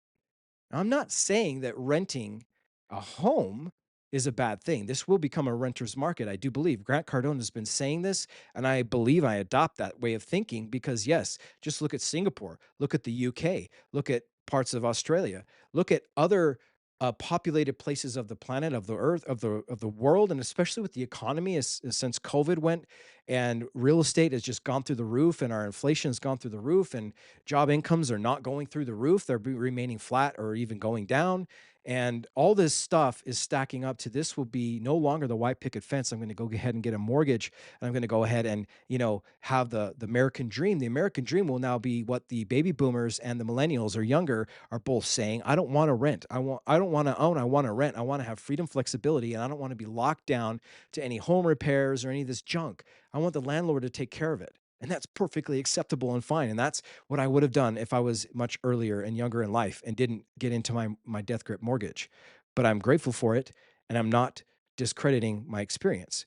But that home up the street is going to be transacted in a different way as a business kind of transaction. These are seven world wonders. These will be, I'm just declaring now to you my ultimate dreams. If you want to learn more, you join my group, and I've got the alchemy of self, and I'm giving you my hand document that I created with my coach. It took me a very long time to put together. That is a sacred document that I've adopted for myself that is for the individual to be sacred. It's your entire life goals and your dreams and everything in a very strategic way that Sam Ovens, the founder of School, you look him up. He's got his own consulting group, and he was the um, my coach was his coach. So he was the client of my business coach, Mark Dama, and taught him this structure. This alchemy of self is basically Mark's spin on the things. You can put any kind of name label that you want, but that's the name label I also like, and it makes sense. There's alchemy of self going on in the self image and self identity when you read this book. With all that to be said, I just walked through 20 minutes ago my mind movie. The thing that this book told me to do is close my eyes and play out in the movie of my mind, the theater of my mind, a scenario of already having accomplished the goals and dreams that I want for myself, the most wildest and audacious goals, and feeling them, smelling them, hearing them, taking 30 minutes. And that is actually the quantum realization technique that my coach taught me, is for me to come up with that movie and to actually feel it and raise my awareness and my coherence with my mind and body and lower my brain waves into an alpha, theta, delta state, that I'm actually able to reprogram and retrain my subconscious mind and tap in and get downloads from my superconscious mind and really make things happen instantaneously. Because when they're all in alignment, creation happens. When they're out of alignment, there's cognitive dissonance or any other kind of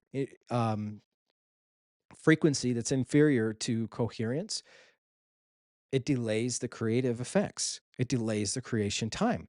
It gets created in a energy state that's not beneficial to you rather than a beneficial energy, like those that are on the scale of 500 and above, according to a certain study. I'm not going to go into those details. I'm reading a book, but you want to learn more?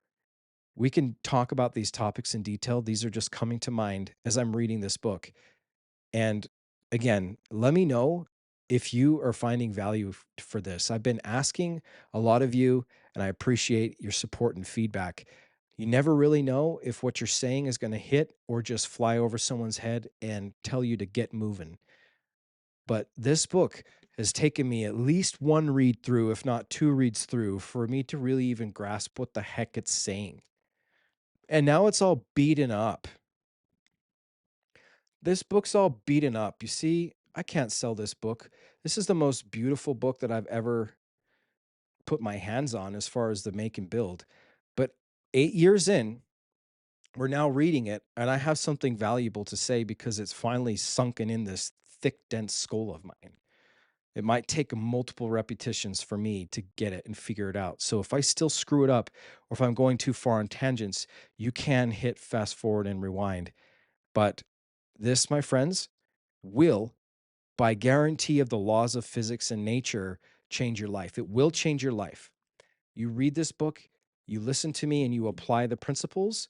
You close your mind and imagine for 30 minutes in the theater of your mind your ideal outcome having already been accomplished with as much vivid color, smell, sight, sound, detail, and touch that you can imagine. You will see producing fruits of your imagination come into your life like I just described about our dream home. And you know what? You let go of the timeline results.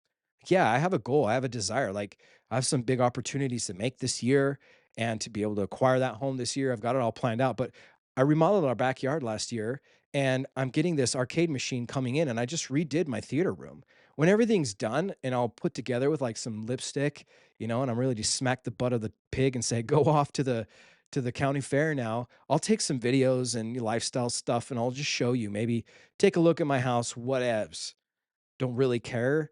But for me, it's more of, hey, this is what it did look like, and this is what it looks like now. And it's all because I imagined it. That's all I did. I quit my job because I knew it was the right thing to do. And I imagined it for 3 or 4 years, every single morning that I could, not 100% of the time. I imagined it, played it only like 5 minutes, did not even a 30-minute sesh. Literally just seeing the limousine coming up with the people that were in there when they were there, the people that actually were there were in that limousine. The only surprise was my little son. I didn't expect him in that picture. Rolling up to the front of my job, which I'd rolled in earlier and said, "Hey, I know it's out of the blue that I'm here in office, and I know you don't see me much, and I'm sorry, I'm just springing this on you, but you got me till about noon or 2 o'clock. It played out to be about 2 o'clock anyway, and I'm like, I've got a limousine picking me up, and I'm out of here." And that's what they all did. Not every person dropped their jaw to the floor, but a lot of people were like, "Are you kidding me?" My boss was like, "Are you serious?" I got asked 3 times if I was playing jokes because 'cause I'm a funny guy. When I'm at work, I'm messing around. I'm having so much fun with those people. I really love and enjoyed every person I ever worked with. But what happened was I was serious, and I did play this out in the movie theater of my mind, repetition upon repetition, not having any freaking idea the vehicle or how I was gonna get there. My ceiling of $1,000 a month, thousands of dollars a month, and I'm, like, wanting to have this dream lifestyle, this mansion that I'm, like, playing in the movie theater of my mind, and I'm like, "Well, how do I even deserve that?" Well, I never thought about that. I was just feeling it. I was experiencing it. I was living it. I was, like, in that movie, and I will release more content in my community on the movie theater of the mind. That's where I took Joe Dispenza's book, Becoming Supernatural, and I followed his instructions in his book. And I built the thing that I do as I'm an engineer and I'm like freaking awesome at this stuff. I love it. I created the ultimate experience where I've got VR goggles that I hook up my phone into, and I've got this movie playing. First half is Dispenza's heart, brain coherence meditation, and then it pops into some kaleidoscope action with some awesome music, and then it pops into like this B-roll montage with like motivational, scenes and all this stuff, and where I clip in our private jet, our private yacht, and uh, our home that I'm describing you. I got this footage from a drone that was selling this home back in November of 2022, and I put all this footage together. And the outro and the song is Bon Jovi's "Living on a Prayer" because for whatever reason that's my song. And at the end of it, it's another outro with the kaleidoscope and some more motivational, like awesome musics. And I got all this stuff, jammed it all together, popped that sucker on, and I did this on repetition. And all of a sudden, at the end of it, there's an orange McLaren that zooms away in the background and you just see the dust. I see the orange McLaren in real life. Like having never seen the P3 McLaren exactly in the movie in real life, all of a sudden one's cruising down the street in my neighborhood. I'm like, well, that's crazy. And then like a month later, I was imagining what I'm telling you now, which is this movie of the mind where I, pick my red Ferrari. I've always wanted a red Ferrari since I was a young kid. And I see this red Ferrari in my dreams and I'm feeling it that morning. And then I'm holding on to some resentment. I had a family member on my wife's side where he kind of, had some bad blood or some things went down, whatevs. And I was hanging on to it. And it's like, well, I can't be that person. I can't live this lifestyle. I can't my ceiling was here, but I had to raise my floor to basically let go and forgive and love and all that good stuff, but I wasn't ready yet. I thought I was, and I was cruising down the road and I see the exact Ferrari parked exactly close to the curb, like in this ginormous parking lot here on 900 East, 5600 South in Utah. There's like this old, like, um, Gart Brothers was like a sporting goods store that they've converted to like kind of like a Gold's Gym. It's one of these gym complexes with a massive parking lot. It was 9 in the morning, so no one was really there. And this red Ferrari was parked all the way south on the road. And I was heading west going down this road. And so I like passed right by it, looked at it, and I was like, whoa, dude, that's like the exact same car as it was in my brain this morning or vision. And then I hook around the corner and I kid you not, but this relationship, they're the one of the guys in the conflict that I'm describing, his brother was in a lifted truck, just like facing the exact same way the Ferrari was on the road facing south. I was heading westbound. And so he would have been looking at me, but he didn't see my face or didn't notice me, but I noticed him. And in that moment, like my superconscious tapped into me and talked to me and was like, I got a voice in my head. And God's like, dude, you can't be that person if you don't let go and love this past. You got to let it go. Like it was showing to me, like you can't, those things aren't going to match up. And guys, like I'm telling you, man, I totally had that like punched in the face and I manifested that through my thoughts alone. So actually doing the homework is super critical. And this has been a super long episode. And please forgive me for that, but it's an important episode nonetheless, because this is actual practical application, putting the book's life's lessons into practice. I was having a hard time with yesterday's homework because yesterday's homework was saying case study. List here some experience out of your past that's explained by the principles given in this chapter. And so, at least now on this podcast episode, I've recorded my past experience in history, but we're making history. So I'm taking this 30-day trial and reading this a chapter at a day at a time because I'm going to be making history. I'm going to be documenting what changes in my life, if anything. And I'm putting myself on blast because if I actually give it a good, honest college effort and nothing happens, I can at least have some evidence to fall back on. This is all woo woo and it's bullcrap. If something does happen because I tried, then I'll be like, see, I told you so. And if nothing happens because I didn't try anything, then at least I'm putting myself on blast as a freaking guy that gives himself grace. And guess what? You will too. Like, no big deal. But can't expect to correlate the results to actually me reading the book. Because if I didn't do the work, then it's because I didn't do anything. It's not because it doesn't work. It's because I didn't work. It's not about work, but you got to do something. You have to actually move. I'm starting to read a book. So I'm reading this book on behalf of the content that I need to produce and create. But on my own time, I'm reading a 12-month or I'm reading a different book. I just botched the title and I'm not going to share yet what I'm reading. If it's good enough, then I might be reading it in this series after we get through the Napoleon Hill books.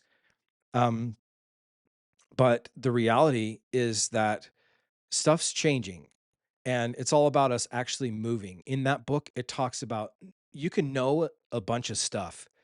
You can be like a master of knowledge. Like my coach just sent an email out today that said, "Hey, um, you know, I just coached one of my clients that was having some amazing months and dipped down to some lower months. And I asked him, hey, do you know what's wrong? And let me help you with what could potentially be wrong."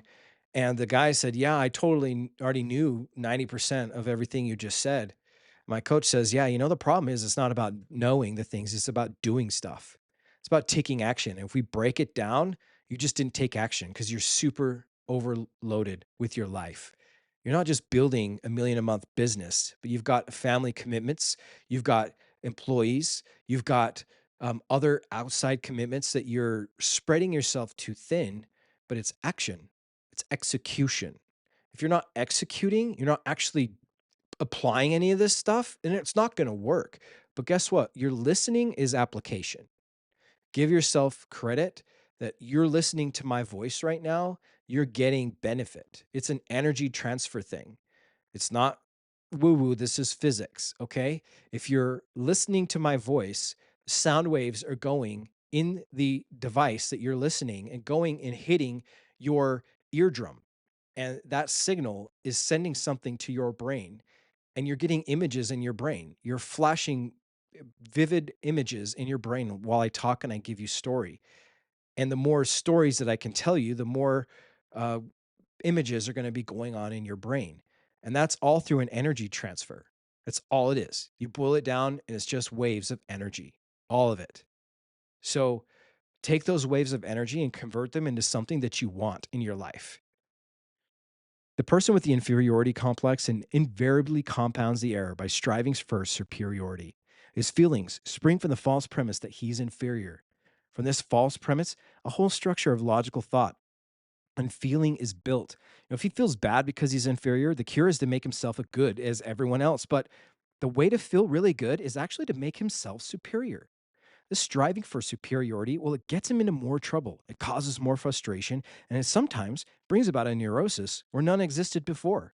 Now he becomes more miserable than ever. And the harder he tries, the more miserable that he becomes. Inferiority and superiority are reverse sides of the same coin. The cure lies in realizing that the coin itself is spurious. The truth about you is this: you are not inferior. You are not superior. You are simply you.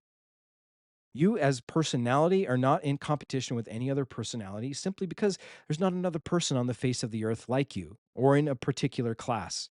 You are an individual, you are unique, and you are not like any other person and can never be like any other person.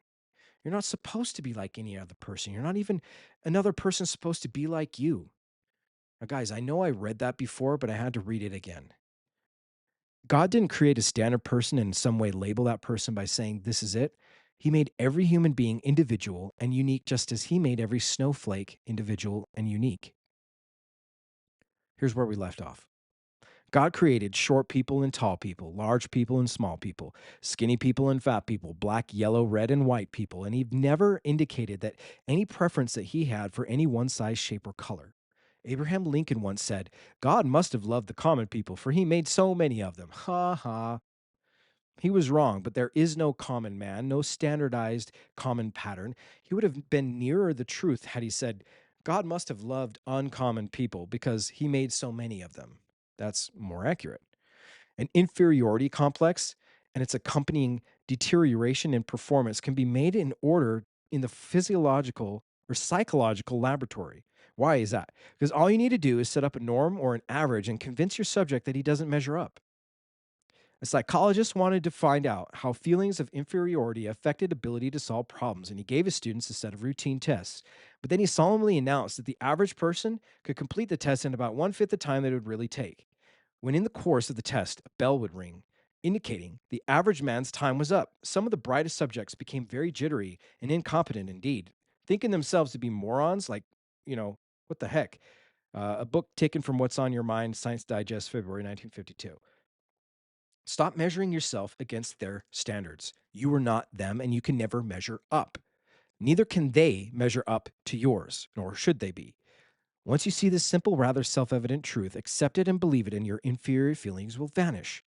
Dr. Norton L. Williams, psychiatrist addressing a medical convention, said recently that modern man's anxiety and insecurity stem from a lack of self realization, and that inner security can only be found in finding in oneself an individuality, uniqueness, and distinctiveness that is akin to the idea of being created in the image of God.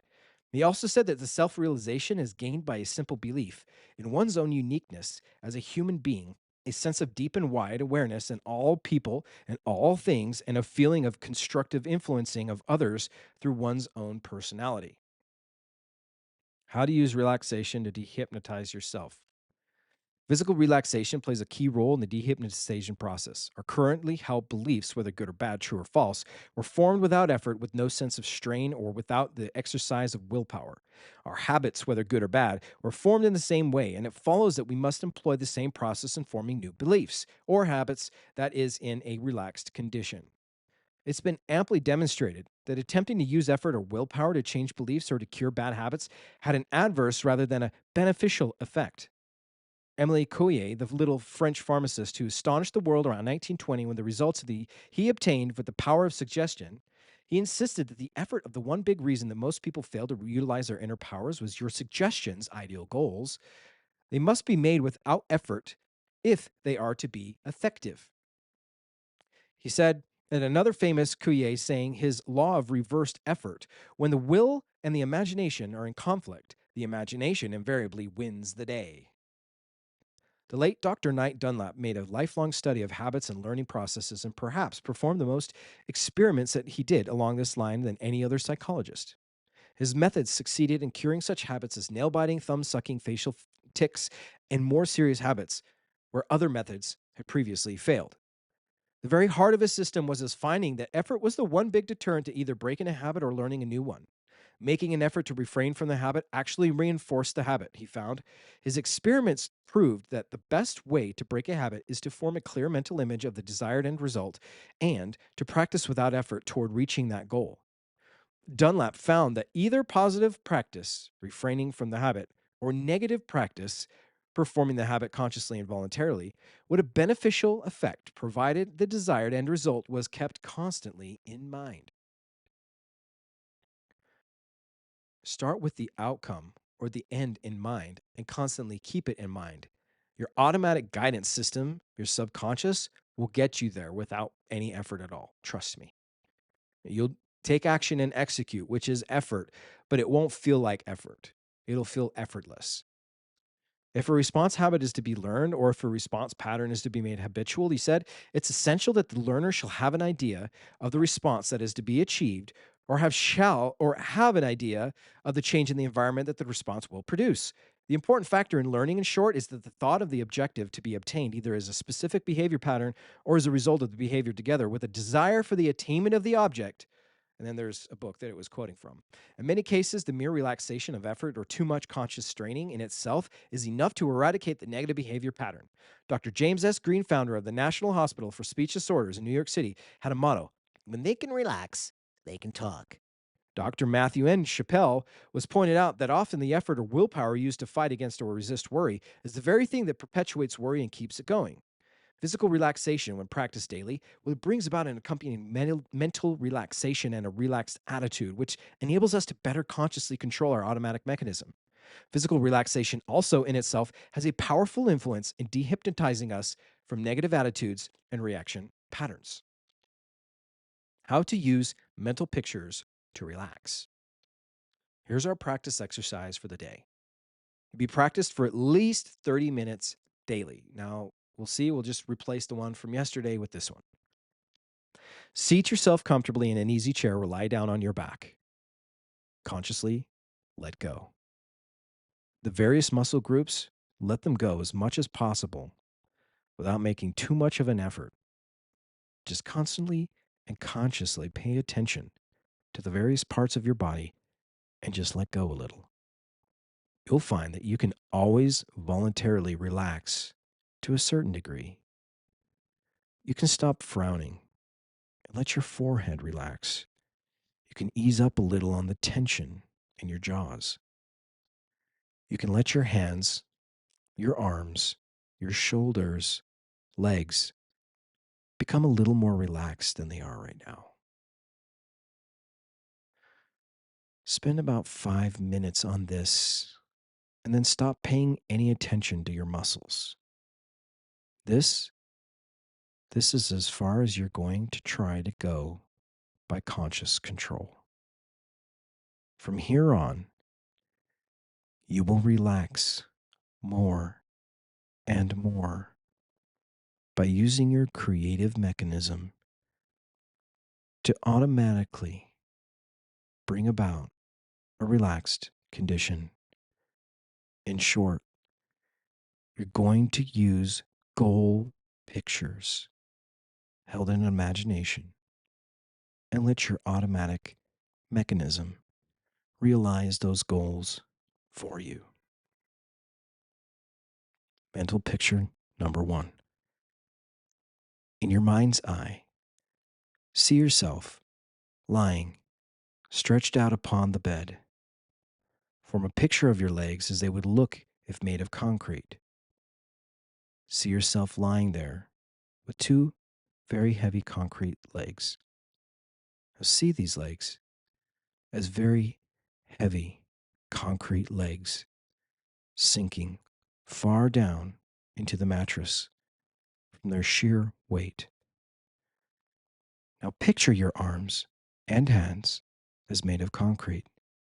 They also are very heavy, and they are sinking down into the bed and exerting tremendous pressure against the bed.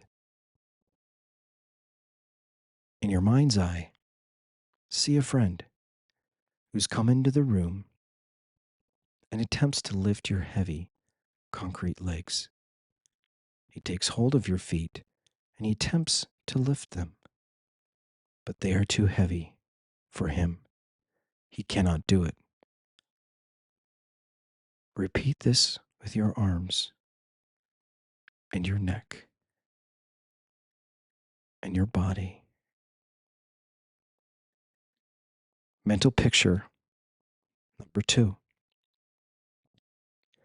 Now, your body is a big marionette doll, a doll. Your hands are tied loosely to your wrists by strings. Your forearm is connected loosely by a string to your upper arm. Your upper arm is connected very loosely by a string to your shoulder. Your feet, calves, thighs are also connected together with a single string. Your neck consists of one very limp string. The strings with which control your jaw and hold your lips together, they've slackened. They've stretched to such an extent that your chin is dropped down loosely against your chest. All the various strings which connect the various parts of your body are loose and limp, and your body is just sprawled loosely across the bed. Mental picture number 3. Your body consists of a series of inflated rubber balloons.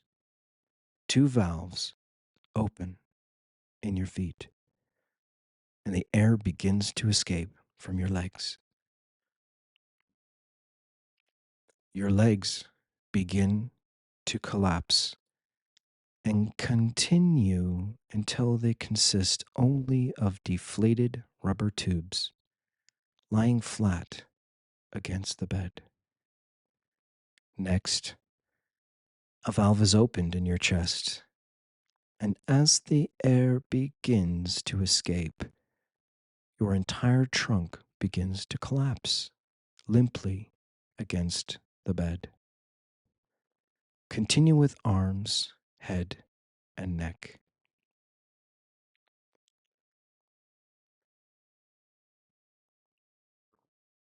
Mental picture number 4. Many people will find this is the most relaxing of all.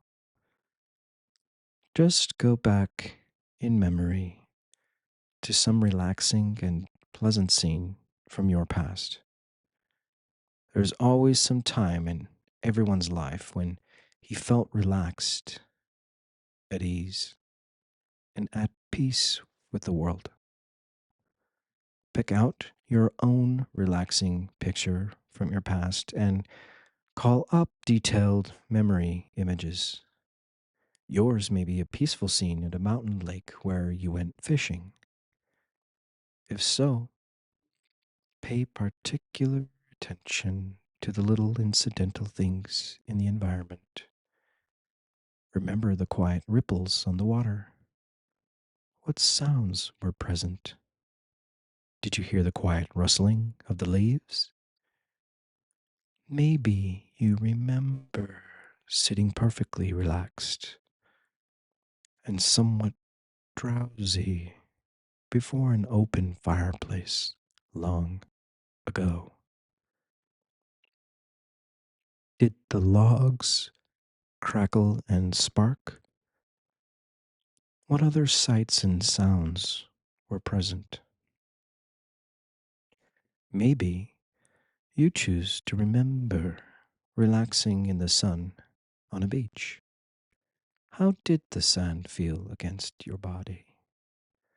Could you feel the warm, relaxing sun touching your body almost as a physical thing? Was there a breeze blowing? Were there gulls on the beach? The more of these incidental details you can remember and picture to yourself, the more successful you will be. Daily practice will bring these mental pictures or memories clearer and clearer. The effect of learning will also be cumulative. Practice will strengthen the tie in between mental image and physical sensation. You will become more and more proficient in relaxation, and this in itself will be remembered in future practice sessions. Now, if you're falling asleep, let yourself drift off. If you're waking up, this is when you're coming back up the stairs. Count down from 10, 9, 8, 7, 6, you're halfway there, 5, 4, a little bit more, 3, 2, 1. Wake up fully alert or just lie to bed. This is the end of the exercise. So do this every single day. I'm going to create that audio and clip it up and put it into a meditation with some dubbed over royalty free music and just something like slap it up there. I read that intentionally slow as if I was reading it to myself, how I'd want to listen to it and use it when I was closing my eyes and how I'd get benefit. It may seem a little weird and it was off the cuff and unrehearsed. If you're listening to this podcast and you're not planning to meditate, that's totally cool. That's totally fine. That's what 2x speed is for. But the words are very important, and the exercise is just as. So at the end of this chapter, it's also got us another points to remember in this chapter and allows us to fill those in, followed by the next page is going to be the case history. So I wish you guys all the best. Till tomorrow, take it easy.